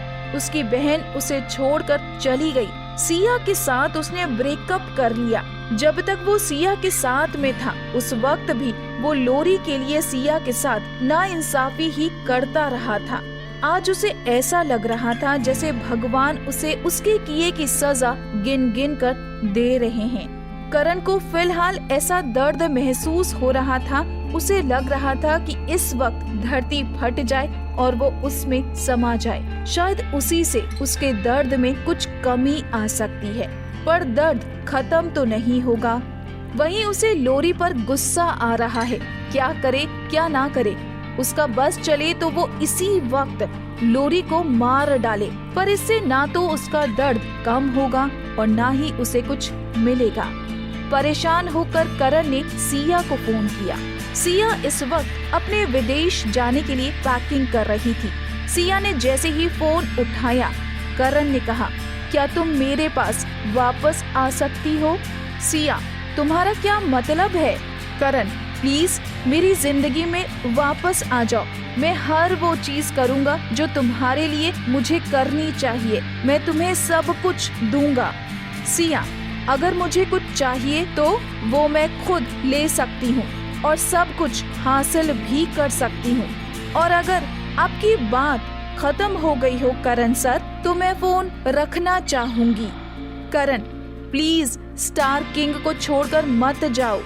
पर सिया ये सब कुछ सुन पाती उसके पहले ही उसने फोन काट दिया।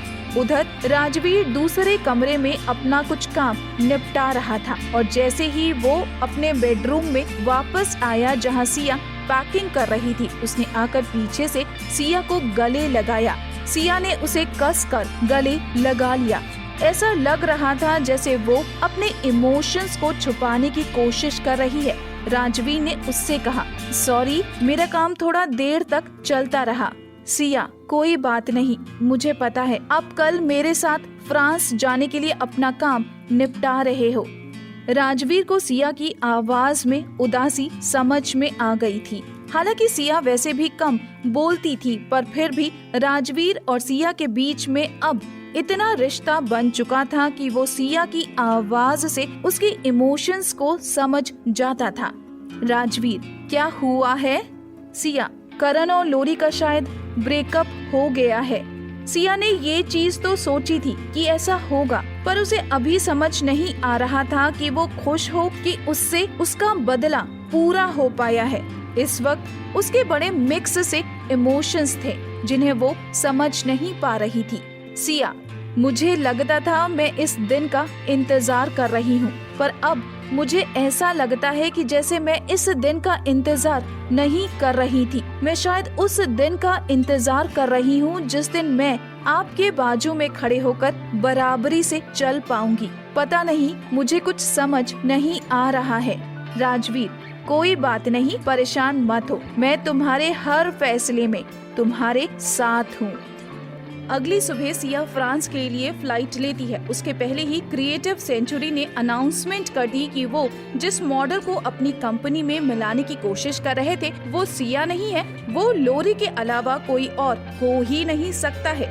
सभी लोगों को इस न्यूज से ये लगा कि जैसे क्रिएटिव सेंचुरी अपनी इज्जत बचाने की कोशिश कर रही है, क्योंकि सिया ने उन्हें कई बार रिजेक्ट किया हुआ है। ये हर तरफ न्यूज नंबर 1 बनी हुई थी कि लोरी ने सिया से कोई बड़ा कॉन्ट्रैक्ट चुरा लिया है। इस न्यूज को सुनकर राशि को बड़ा ही गुस्सा आ रहा था। राशि ने कहा, मैं पता करूं क्या हुआ है? सिया, नहीं, कोई जरूरत नहीं है, ये तो होना ही था। बस लेकिन एक चीज समझ लो कि मुझे लगता है कि करण और लोरी का ब्रेकअप हो चुका है, इसीलिए जितनी जल्दी हो सके अब लोरी अबॉर्शन कराने की कोशिश करेगी और हमें कम से कम अवार्ड फंक्शन की रात तक उसे रोकना है। राशि, ठीक है, मैं देखती हूँ कि क्या कर सकते हैं। इधर करण अपने ऑफिस में गुस्से में बैठा हुआ था और वो इस न्यूज को पढ़कर और आग बबूला हो रहा था। तभी लोरी ने हमेशा की तरह उसके ऑफिस में बिना परमिशन के घुस गई। करण ने अपने गुस्से को अपने ही अंदर दबाते हुए कहा, तुम यहाँ क्या कर रही हो? लोरी, मैं तुमसे माफी मांगने आई हूँ। उसकी आंखें सूजी हुई हैं और लाल थी। लोरी ने घड़ियाली आंसू बहाते हुए उसने कहा, प्लीज मुझे 5 मिनट दे दो। वो आदमी मुझे, तुम्हें और हमारी कंपनी को लेकर ब्लैकमेल कर रहा था। उसकी नजर बहुत समय से मुझ पर थी। मुझे एक मौका तो दो अपनी बात कहने का। करण ने नफरत भरी नजरों से लोरी की ओर देखा और कहा, तुम्हें लगता है तुम्हारी बातों पर अभी भी मुझे भरोसा होगा? मैंने तुमसे ज्यादा घटिया औरत नहीं देखी है। तुम अभी भी मुझे धोखा देने की कोशिश कर रही हो। करण को अपनी बातों में फंसता न देखकर लोरी ने एक अजीब सी हंसी हंसी और कहा, तुम्हें क्या लगता है मैंने जो कुछ किया उसके लिए मैं जिम्मेदार हूँ? नहीं, उसकी वजह तुम हो। मैं 3 साल से तुम्हारी गर्लफ्रेंड हूँ। उसके बाद भी तुम मुझे इस बेइज्जती और नफरत से बचा नहीं पाए। जिस जगह पर आज सिया पहुँची है वहाँ मुझे होना चाहिए था। तुम इसी के लायक हो और मुझसे इतनी नफरत करने से पहले ये सोच लो कि मेरे पेट में अभी भी तुम्हारा बच्चा है। करण, तो तुम बच्चे का क्या करना चाहती हो? दरअसल लोरी चाहती थी कि अबॉर्शन वाली बात करण खुद कहे ताकि वो लोगों से ये कह सके कि रिश्ता करण की तरफ से खत्म हुआ है, उसकी तरफ से नहीं। और वैसे भी उनका 3 साल का रिश्ता था। एक ही इंडस्ट्री में रहते हुए सब कुछ एकदम से खत्म करना मुमकिन नहीं होगा और इस तरीके से अगर वो करण से किसी भी तरह से जुड़ी रही तो ये उसके लिए ठीक नहीं होगा। पर करण उसकी ओर ऐसी नजरों से देख रहा था जैसे इस वक्त वो उसकी आत्मा तक को देख पा रहा है और उसकी हर चाल को समझ पा रहा है।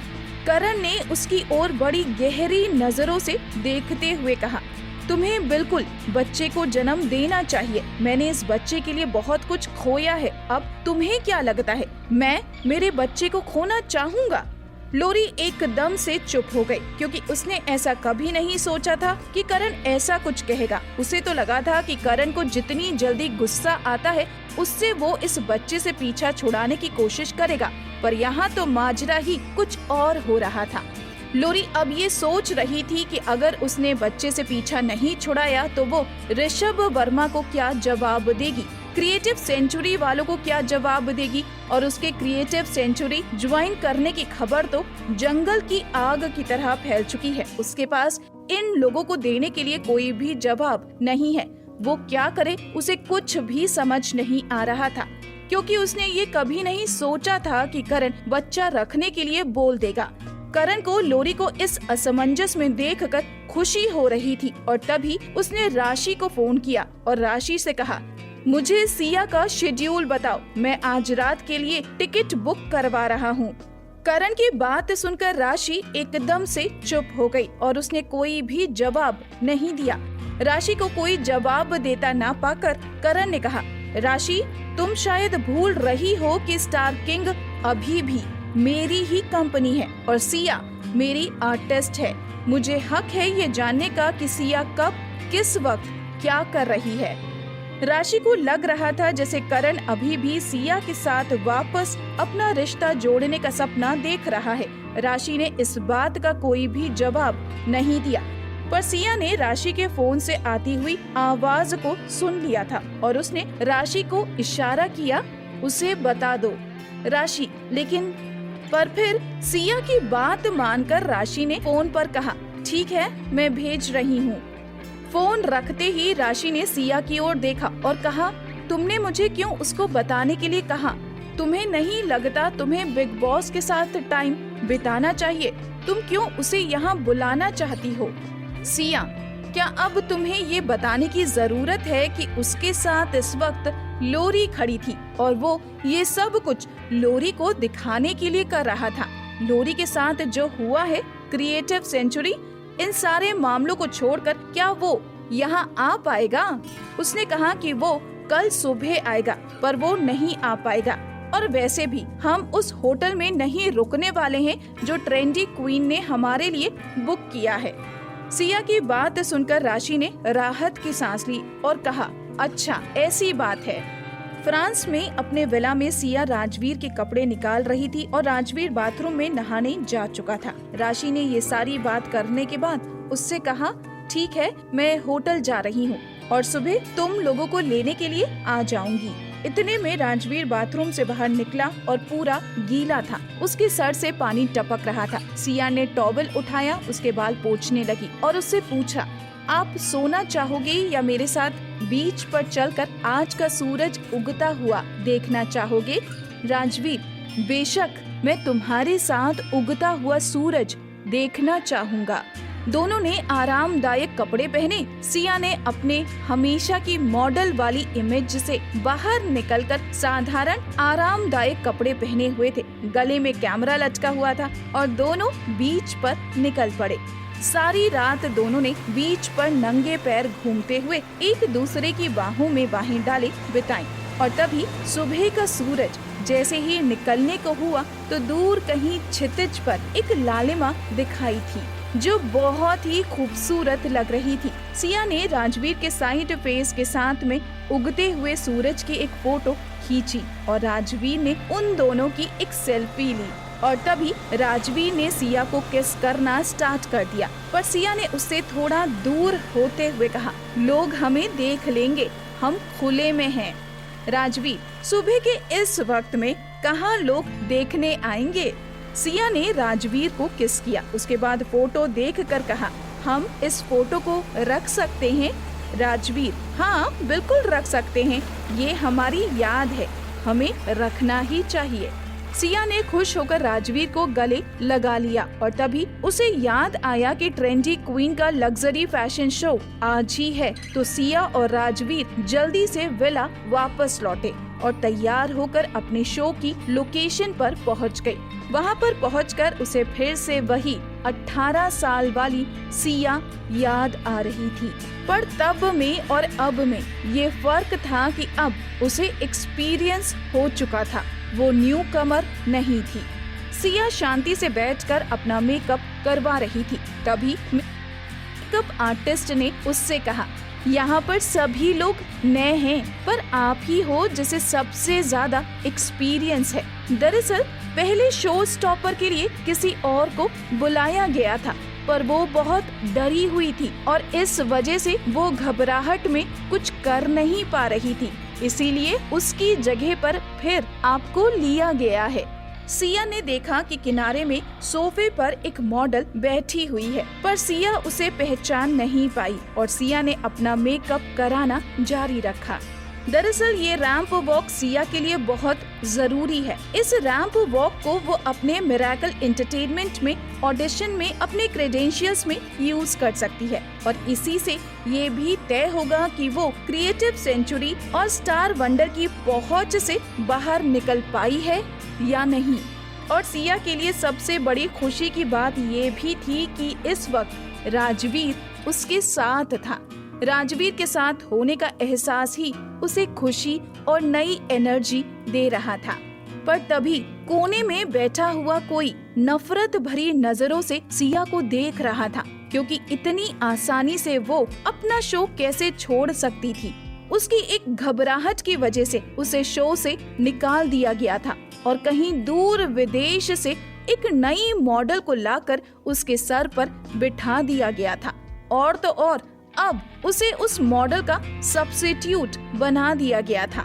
उस मॉडल के पीछे उसकी मैनेजर बिजनेस सूट में खड़ी हुई थी। उसने थोड़ी बहुत सिया के बारे में रिसर्च कर रखी थी और उसे पता था कि सिया ने कैसे लोरी को धूल चटाई है और कैसे यहाँ तक पहुँची है। इसीलिए वो सिया के खिलाफ कुछ सोचने से पहले थोड़ी बहुत प्लानिंग तो कर ही रही थी। पर उसे एक बात समझ में नहीं आ रही थी कि सिया ने मिरेकल एंटरटेनमेंट की मॉडल का शो कैसे चुरा लिया। तभी उसे ये पता चला कि ये शो उसे राहुल की वजह से मिला है। मैनेजर ने अपने मॉडल से कहा, ये तो वाकई में बड़ा नाम है, पर मुझे कुछ ना कुछ तो करना होगा। अभी उन दोनों को ये नहीं पता था कि सिया का अगला टारगेट मिरेकल एंटरटेनमेंट ज्वाइन करना ही है। जाहिर तौर पर वो ये बात नहीं जानते थे। अभी थोड़ी देर में ही रेट्रो म्यूजिक के साथ में शो स्टार्ट हुआ। सिया स्टेज पर जैसे ही पहुंची, वो सब का सेंटर ऑफ अट्रैक्शन बन गई और उसने जैसे ही स्टेज पर कदम रखा, कुछ लोग जिन्होंने उसे न्यू कमर की तरह देखा था, वो सभी लोग उसे कियारा के नाम से पहचानते थे और वो उसे पहचान गए। उन सभी को खुशी हो रही थी उसे स्टेज पर इतने अच्छे से देखकर। राजवीर स्टेज के नीचे बैठा हुआ था और वो इतने पास से सिया का शो पहली बार देख रहा था। उसे यकीन ही नहीं हो रहा था कि ये उसकी बीवी है, कितनी खूबसूरत लग रही है। वहीं पर राहुल भी बैठा था और ट्रेंडी क्वीन का फोटोग्राफर फोटो खींच रहा था। सभी सिया की खूबसूरती, उसके चार्म, उसके स्टाइल की तारीफ किए बिना नहीं रह पा रहे थे। शो के खत्म होते ही राहुल दौड़कर स्टेज के पीछे पहुंचा और उसने प्यार से सिया से कहा, वाकई में तुम काबिले तारीफ हो, बहुत बढ़िया शो था। मैं अभी से अपनी मैगजीन की शूटिंग का इंतजार कर रहा हूँ। सिया ने जल्दी जल्दी से सारा कुछ खत्म किया और अपने कपड़े पहनकर बाहर निकली। वो राजवीर के हाथ में हाथ डालकर फ्रांस की सड़कों पर घूमने के लिए तड़प रही थी और तभी राशि के पास में करण का फोन आया। सिया कैसी है और इस वक्त क्या कर रही है? राशि को थोड़ा अजीब लगा तो उसने जैसे ही इंटरनेट खोलकर देखा, इंटरनेट भरा पड़ा था लोरी और सिया के कंपैरिजन की फोटो से। उनकी करियर ग्रोथ शो को हर तरह से कंपेयर किया हुआ था और कुछ लोग तो ये कह रहे थे कि सिया हर जगह पर इसलिए नहीं जीत रही क्योंकि उसमें काबिलियत है, बल्कि इसलिए जीत रही है क्योंकि बहुत सारे आदमी पीछे से उसका सपोर्ट कर रहे हैं। जिन लोगों में स्टार वंडर के मालिक, ट्रेंडी क्वीन के मालिक राहुल, इन सभी के नाम थे। राशि गुस्से से बस फटने को ही थी। तभी सिया अंदर से आई और उसने अपने आप को थोड़ा सा छुपा लिया और जाकर राजवीर की कार में बैठ गई। कार में बैठते ही राजवीर ने कहा, मैंने न्यूज देखी। सिया, ठीक है तो क्या करना चाहिए? राजवीर, परेशान मत हो, तुम्हारी जितनी शोहरत बढ़ेगी लोग उतना ही पीछे से बोलेंगे। हर बार उन्हें जाकर जवाब देने की जरूरत नहीं होती। सिया ये समझ गई कि राजवीर क्या कहना चाह रहा है, पर राशि समझ नहीं पा रही थी, पर दोनों के बीच में बोलना नहीं चाहती थी। फिर भी उसने कहा, तो क्या करना चाहिए? उसने पूछा तो सिया से था, पर वो असल में जवाब राजवीर से चाह रही थी। पर राजवीर पहले ही कविता वाले मामले में अपना वादा तोड़ चुका था, इसलिए इस बार वो चुपचाप ही था। उसने कुछ नहीं कहा, पर सिया राजवीर की बातों को और उसकी चुप्पी दोनों को समझती थी, इसलिए उसने कहा, कुछ नहीं करना है। मैं जितना जवाब दूंगी लोगों को बाल की खाल निकालने का मौका मिलेगा, इसीलिए जैसा चल रहा है चलने दो। कोई मेरी शोहरत को अपने आप बना रहा है तो बढ़ाने दो, मुझे उसका कोई भी जवाब नहीं देना है। बस एक काम करो, मेरे फैंस को ये बता दो कि मैं ठीक हूँ। इन सब का मुझ पर कोई भी असर नहीं पड़ रहा है और सभी चीजें सही है, अपनी जगह पर हैं। राशि ने अब इस बारे में चुप रहना ही सही समझा। उसने सिया से कहा, ठीक है तुम लोग जाकर मजे करो, मैं देखती हूँ क्या करना है। इधर इस सब के रिलीज होने के बाद में लोरी करण के ऑफिस में बैठी थी और करण से कह रही थी, मैंने तुमसे कहा था कि सिया कोई भी दूध की धुली नहीं है, पर तुम्हें ज्यादा शौक चढ़ा हुआ था ना उस पर भरोसा करने का, तो अब तुम क्या करोगे? करण, अपनी बकवास बंद करो। लोरी, देख लो, अगर तुम अपनी कंपनी की तरफ से कोई सफाई नहीं दोगे तो इससे अच्छा मौका नहीं मिलेगा सिया को बदनाम करने का, और अगर तुम कुछ नहीं करना चाहते हो तो मुझे ही कर लेने दो। लोरी ने थोड़ा हंसते हुए कहा। वैसे करण लोरी पर भरोसा तो बिल्कुल नहीं करता था, पर लोरी की बात उसे सही लग रही थी। वो वैसे भी सिया को अपनी जिंदगी में वापस लाना चाहता था और इस मौके का इस्तेमाल करके वो सिया की थोड़ी सी हिम्मत तो तोड़ ही सकता था। करण को इस बात से इनकार न करता देखकर लोरी ने अपने असिस्टेंट को फोन किया और उससे कहा, इंटरनेट पर ऐसी अफवाह फैला दो कि अमेरिका में सिया ने कंपनी के किए हुए इंतजाम को सपोर्ट नहीं किया और वो पता नहीं किसी अनजान आदमी के साथ जाकर रुकती थी। पर ध्यान रखना, ये बात तुमने लीक की है, इस बात की किसी को भी खबर नहीं होनी चाहिए। लोरी की फैलाई हुई अफवाह जंगल की आग की तरह फैल रही थी। राजवीर सिया की ओर देख रहा था। उसे लग रहा था कि सिया अंदर ही अंदर परेशान है पर कुछ बोल नहीं रही है, जबकि सिया एकदम शांत थी। राजवीर, सिया हम घर वापस चलें? सिया, क्यों इतनी जल्दी? मेरे साथ बोर हो गए? मैं अभी और घूमना चाहती हूँ। राजवीर, हाँ वो तो ठीक है, लेकिन मुझे लगा इन सारी खबरों की वजह से तुम वापस जाना चाहोगी। सिया, नहीं, मैं बस ये समय आपके साथ जी भरकर जीना चाहती हूँ। मेरा करियर मेरे लिए बहुत इम्पोर्टेंट है, पर उससे भी ज्यादा जरूरी हमारा रिश्ता है। मुझे ये जो वक्त मिला है इसे मैं गंवाना नहीं चाहती। राजवीर, वो तो ठीक है, वो मैं समझ गया, लेकिन फिर भी अगर कुछ है तो तुम मुझसे बात कर सकती हो। सिया, हाँ है ना, मुझे घूमने जाना है, अब चलो वरना हम लेट हो जाएंगे। राजवीर सिया के साथ निकल गया। वो दोनों अपने प्राइवेट यॉट पर घूमने के लिए निकले हुए थे। समंदर और समुद्र के बीचों बीच दोनों बहुत खुश थे, बस एक दूसरे की बाहों में खोए हुए थे।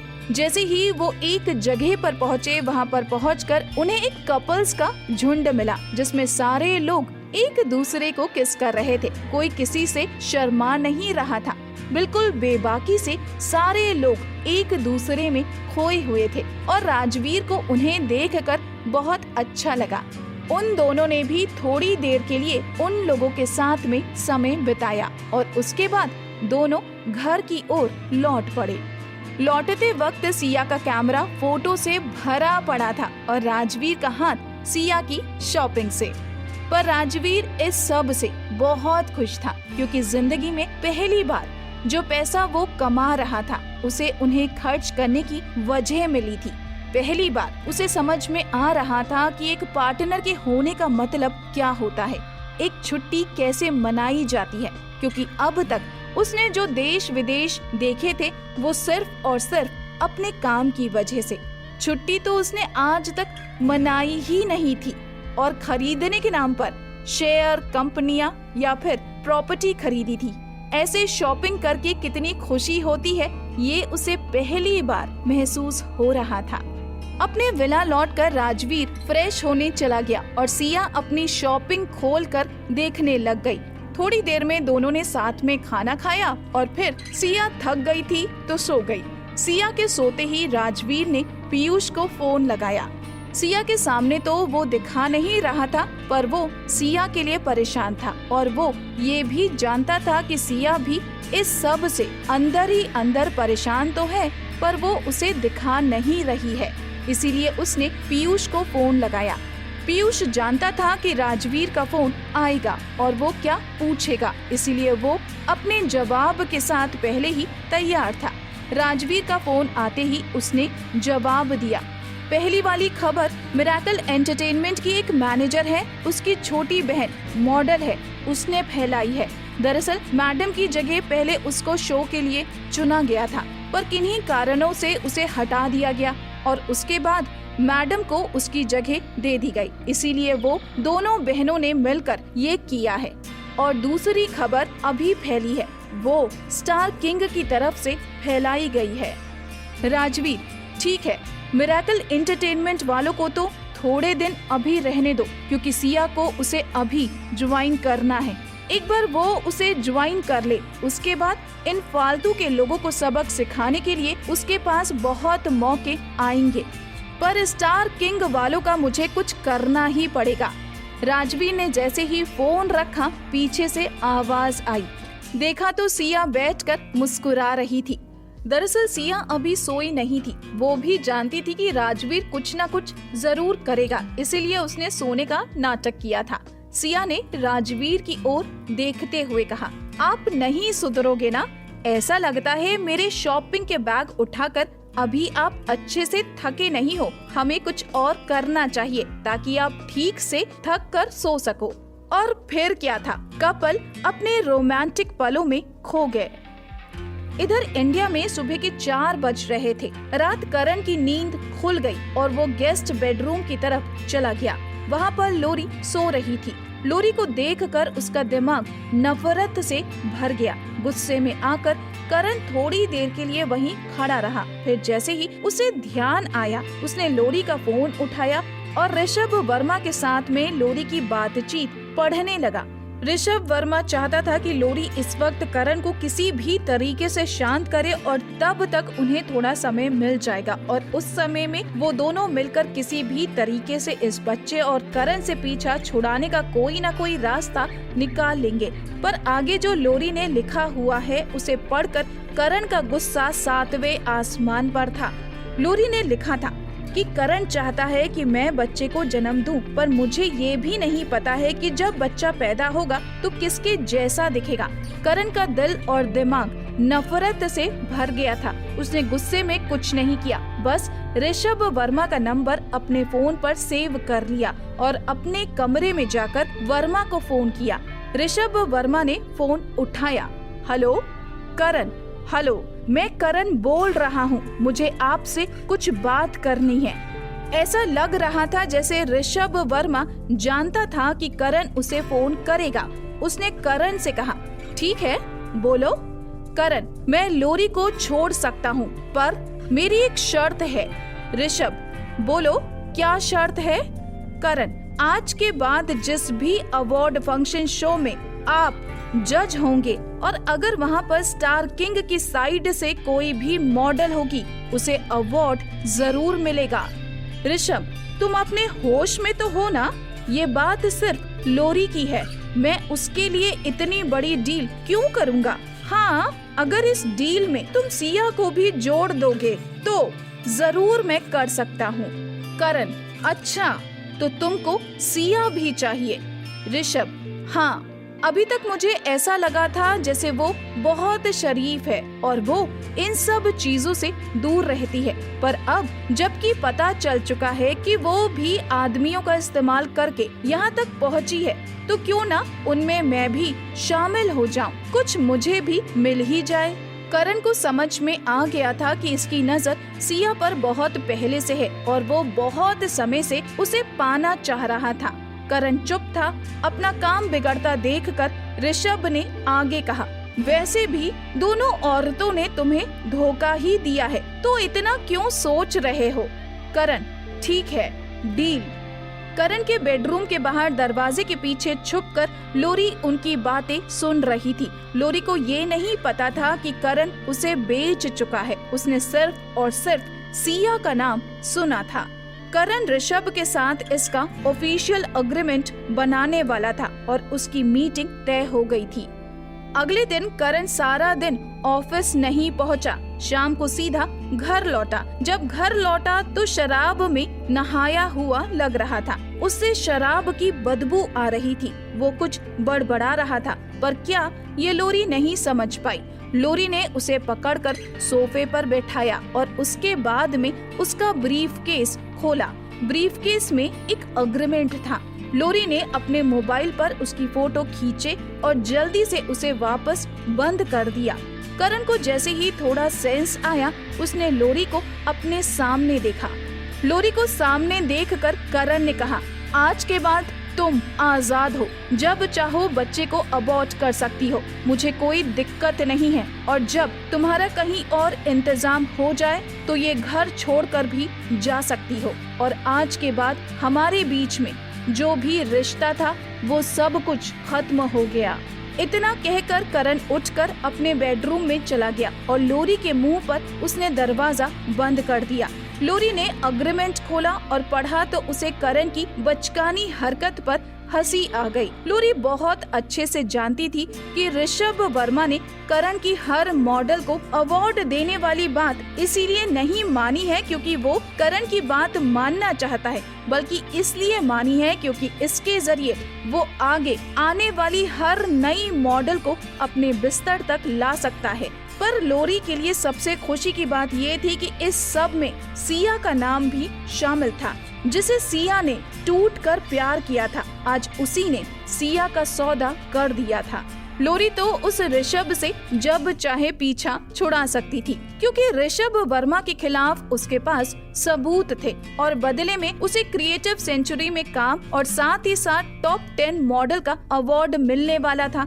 पर लोरी तो ये सोच सोच कर खुश हो रही थी कि करण ने सिया को इतनी छोटी सी कीमत के लिए बेच दिया और हकीकत ये थी कि इस अग्रीमेंट के जरिए करण ने अपनी आगे आने वाली हर मॉडल के भविष्य को वर्मा को बेच दिया था। तभी लोरी ने अपनी पतली कमर की ओर ध्यान दिया और मन ही मन सोचा कि वो बहुत जल्द ही इस बच्चे से पीछा छुड़ा लेगी और अपना फिगर मेंटेन कर पाएगी। पर अभी अवार्ड फंक्शन जल्द ही होने वाला है। इस वक्त मीडिया की नजर उस पर है। अभी वो हॉस्पिटल जाने का जोखिम नहीं उठा सकती है, इसीलिए अवार्ड सेरेमनी के बाद वो अपना अबॉर्शन करवाएगी। इधर देर रात राजवीर और सिया वापस लौटे। एयरपोर्ट पर उन लोगों को लेने के लिए पीयूष आया था, पर मीडिया से बचने के लिए दोनों अलग अलग एयरपोर्ट से बाहर निकले और बाहर निकलकर दोनों एक कार से घर की ओर चल दिए।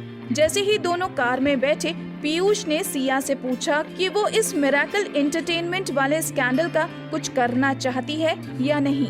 सिया ने मना कर दिया। उसने कहा वो जितना जवाब देगी लोग उतना ज्यादा ही सवाल पूछेंगे, इसलिए वो कुछ नहीं करना चाहती। पर उसने पूछा कि क्या हुआ, मिस्टर ऋषभ वर्मा ने कोई जवाब दिया? इस पर पीयूष ने उसे बताया कि नहीं, उसने कोई जवाब नहीं दिया और स्टार वंडर भी अपनी चीजों को थोड़ा अनक्लियर ही रख रहा है। वो भी कोई सफाई नहीं दे रहा है ताकि उसके और सिया के बीच के रिश्तों की कोई भी सफाई बाहर ना आए और ये वहम बना रहे कि इन लोगों के बीच में कोई रिश्ता है और सिया के उसकी कंपनी से संबंध बिगड़ते रहे और मैम के पास स्टार वंडर ज्वाइन करने के अलावा कोई दूसरा चारा ना बचे। और वो जो नई लड़की है पीहू, वो स्टार वंडर के साथ में अपनी नजदीकी को बढ़ा रही है। शायद वो उसे ज्वाइन करने की कोशिश कर रही है। ये सब सुनकर सिया के चेहरे पर हल्की सी मुस्कुराहट आई। उसने कहा, अच्छा ऐसी बात है तो फिर जाने दो। इस सब के बारे में अभी कोई बात करके कोई फायदा नहीं है। समय के साथ लोगों को सच्चाई अपने आप पता चल जाएगी। राजवीर, और वैसे भी अगर लोग तुम्हारे पीठ पीछे बात कर रहे हैं तो मतलब यही है कि या तो तुम किसी के रास्ते में आ रही हो या फिर किसी अच्छी पोजीशन पर हो। राजवीर और सिया दोनों एक दूसरे का हाथ पकड़े बैठे हुए थे। तभी सिया ने राशि को पूछा कि लोरी ने अपना अबॉर्शन करा लिया या नहीं। राशि, नहीं, अभी नहीं कराया है। मुझे पक्का पता है क्योंकि मैंने उस पर बहुत समय से नजर रखी हुई है। अभी बाहर इतना मीडिया है, अवार्ड सेरेमनी ज्यादा दूर नहीं है, इसलिए वो बाहर हॉस्पिटल ऐसी किसी चीज के लिए निकल ही नहीं सकती। अगर गई भी तो पकड़ी जाएगी। सिया, ठीक है, हमें यही चाहिए था। मैं उस समय का बेसब्री से इंतजार कर रही हूँ। सिया राजवीर के कंधे पर अपना सिर रख कर बैठी थी। राशि इन दोनों को देखकर ये सोच रही थी कि सिया का ये रूप सिर्फ और सिर्फ राजवीर के सामने ही निकल कर आता है। सिर्फ राजवीर के सामने ही सिया एक औरत बनती है जिसमें हर तरह के इमोशन है। वो एक पत्नी है, वो एक लड़की है। पीयूष को राजवीर को इस तरीके से देखना कुछ नया नहीं था क्योंकि पीयूष राजवीर के साथ बहुत सालों से काम कर रहा था। इसलिए वो जानता था कि राजवीर दुनिया के लिए इंडस्ट्री के बिग बॉस हैं और सिया के साथ वो एक जिम्मेदार, समझदार और बेहद प्यार करने वाले पति हैं। ये दोनों दो हदों की तरह हैं, जो दूसरों के सामने जमाने के लिए कठोर और चालाक इंसान हैं। इनकी कोई हद नहीं है, पर जब ये एक दूसरे के साथ होते हैं, ये एक दूसरे की हद है। अपने घर पहुंचकर सिया न्यूज देखने लगी। न्यूज में हर तरफ सिर्फ और सिर्फ अवार्ड सेरेमनी के बारे में ही बातें हो रही हैं। सिया अवार्ड सेरेमनी के न्यूज में खोई हुई थी। तभी राजवीर ने पीछे से आकर देखा। सिया की नजरों में थोड़ी तो उदासी थी, क्योंकि उसे ये अवार्ड नहीं मिल रहा था, बल्कि उसे सिर्फ अवार्ड देने के लिए इनवाइट किया गया था। तभी राजवीर पीछे से आया और उसने सिया के कंधे पर हाथ रखते हुए कहा, तुम्हें तो ये अवार्ड पहले मिल चुका है ना, तो तुम्हें तो पता होगा कि अवार्ड जीतने की खुशी और उसकी फील कैसी होती है। सिया, काफी पहले मिल चुका है, पर अब उसकी कोई कीमत नहीं है। जब मुझे ये मिला था, उस वक्त ये इतना नामी अवार्ड नहीं हुआ करता था। इनफैक्ट जब मुझे मिला था तब ये अवार्ड शुरू ही हुआ था, तब इतने रूल्स नहीं होते थे। राजवीर, तो तुम्हें क्या इस बात का दुख है कि तुम्हें अभी अवार्ड नहीं मिल रहा है? सिया, नहीं, मुझे बिल्कुल दुख नहीं है। मैं अवार्ड तो जीतना चाहती हूँ। मेरे लिए इस वक्त कोई बड़ा अवार्ड जीतना जरूरी है, पर मैं ऐसा अवार्ड जीतना ही नहीं चाहती जिसे इतनी आसानी से तोड़ा मरोड़ा जा सके, जिसके लिए कोई स्टैंडर्ड ना हो। देखो ना, लोरी ने कितनी आसानी से एक गलत काम करके ये अवार्ड अपने नाम कर लिया। मैं ऐसा कुछ नहीं करना चाहती। और रही बात लोरी की, तो उस स्टेज पर वो मुझसे ज्यादा नर्वस होगी, जैसे मुझे पहली बार में हुई थी। राजवीर, अच्छी बात है। कल अवार्ड का मैं इंतजार कर रहा हूँ। मैं कल अवार्ड सेरेमनी में तुम्हारे साथ तो नहीं आऊँगा, पर ये अवार्ड सेरेमनी लाइव टेलीकास्ट होने वाली है, तो मैं यहीं पर देखूंगा। आज अवार्ड सेरेमनी है। सिया को वहाँ अवार्ड प्रेजेंटर के तौर पर जाना है। सिया उसकी तैयारी कर रही है, तभी उसे पता चला कि उसे रेड कारपेट पर कार्तिक सक्सेना के साथ पहुँचना है। कार्तिक सक्सेना का नाम सुनकर उसके दिमाग में एक बहुत ही घटिया और चिपकू इंसान की छवि याद आ गई। उसका नाम सुनकर सिया थोड़ी असहज हो गई और उसने राशि से कहा, तुम्हारे पास में कोई हिडन कैमरा है? राशि, क्यों? तुम्हें कैमरा क्यों चाहिए? सिया, इस कार्तिक के बारे में मार्केट में अच्छी खबरें नहीं है। लोग इसे बहुत अच्छा नहीं मानते। मैंने सुना है ये बहुत ज्यादा चिपकू और लोगों का फायदा उठाने वाला इंसान है।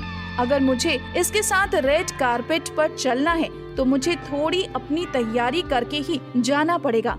तुम समझ रही हो ना मैं क्या कहने की कोशिश कर रही हूँ? राशि, हाँ, मैं समझ गई, पर मेरे पास ऐसा कोई हिडन कैमरा तो नहीं है, पर एक माइक वाली ब्रोच है जिसमें रिकॉर्डिंग हो सकती है। सिया, ठीक है, ला कर दो। राशि कुछ सोचते सोचते उसी वक्त अपने आप से फ्रस्ट्रेट हो गई और पीछे सर पकड़कर बैठ गई। सिया, क्या हुआ? तुम्हारी तबीयत तो ठीक है? राशि, मेरी तबीयत तो ठीक है, पर सिया, मुझे ऐसा लगता है कि तुम्हें एक बहुत ही अच्छे असिस्टेंट और मैनेजर की जरूरत है। मैं तुम्हारे लिए कुछ भी नहीं कर पाती हूँ। सिया, मुझे अच्छे से अच्छा असिस्टेंट मिल सकता है, पर तुम मेरे लिए जो हो वो कोई और नहीं होगा। दरअसल सिया को एक मैनेजर की जरूरत तो है। एक अच्छी टीम रखना अच्छी बात होती है, पर जरूरी नहीं कि वो टीम आपके लिए भरोसेमंद और वफादार हो। और सिया के लिए राशि हमेशा से ही भरोसेमंद और उसका ख्याल रखने वाली रही है।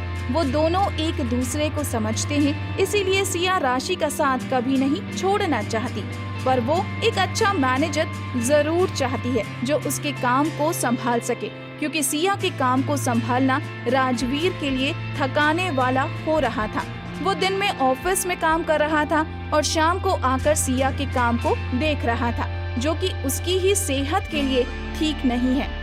सिया और राशि एक दूसरे की ओर देखकर हंस पड़े और वो दोनों एक दूसरे की भावनाओं को समझ गए। यही उनका रिश्ता था।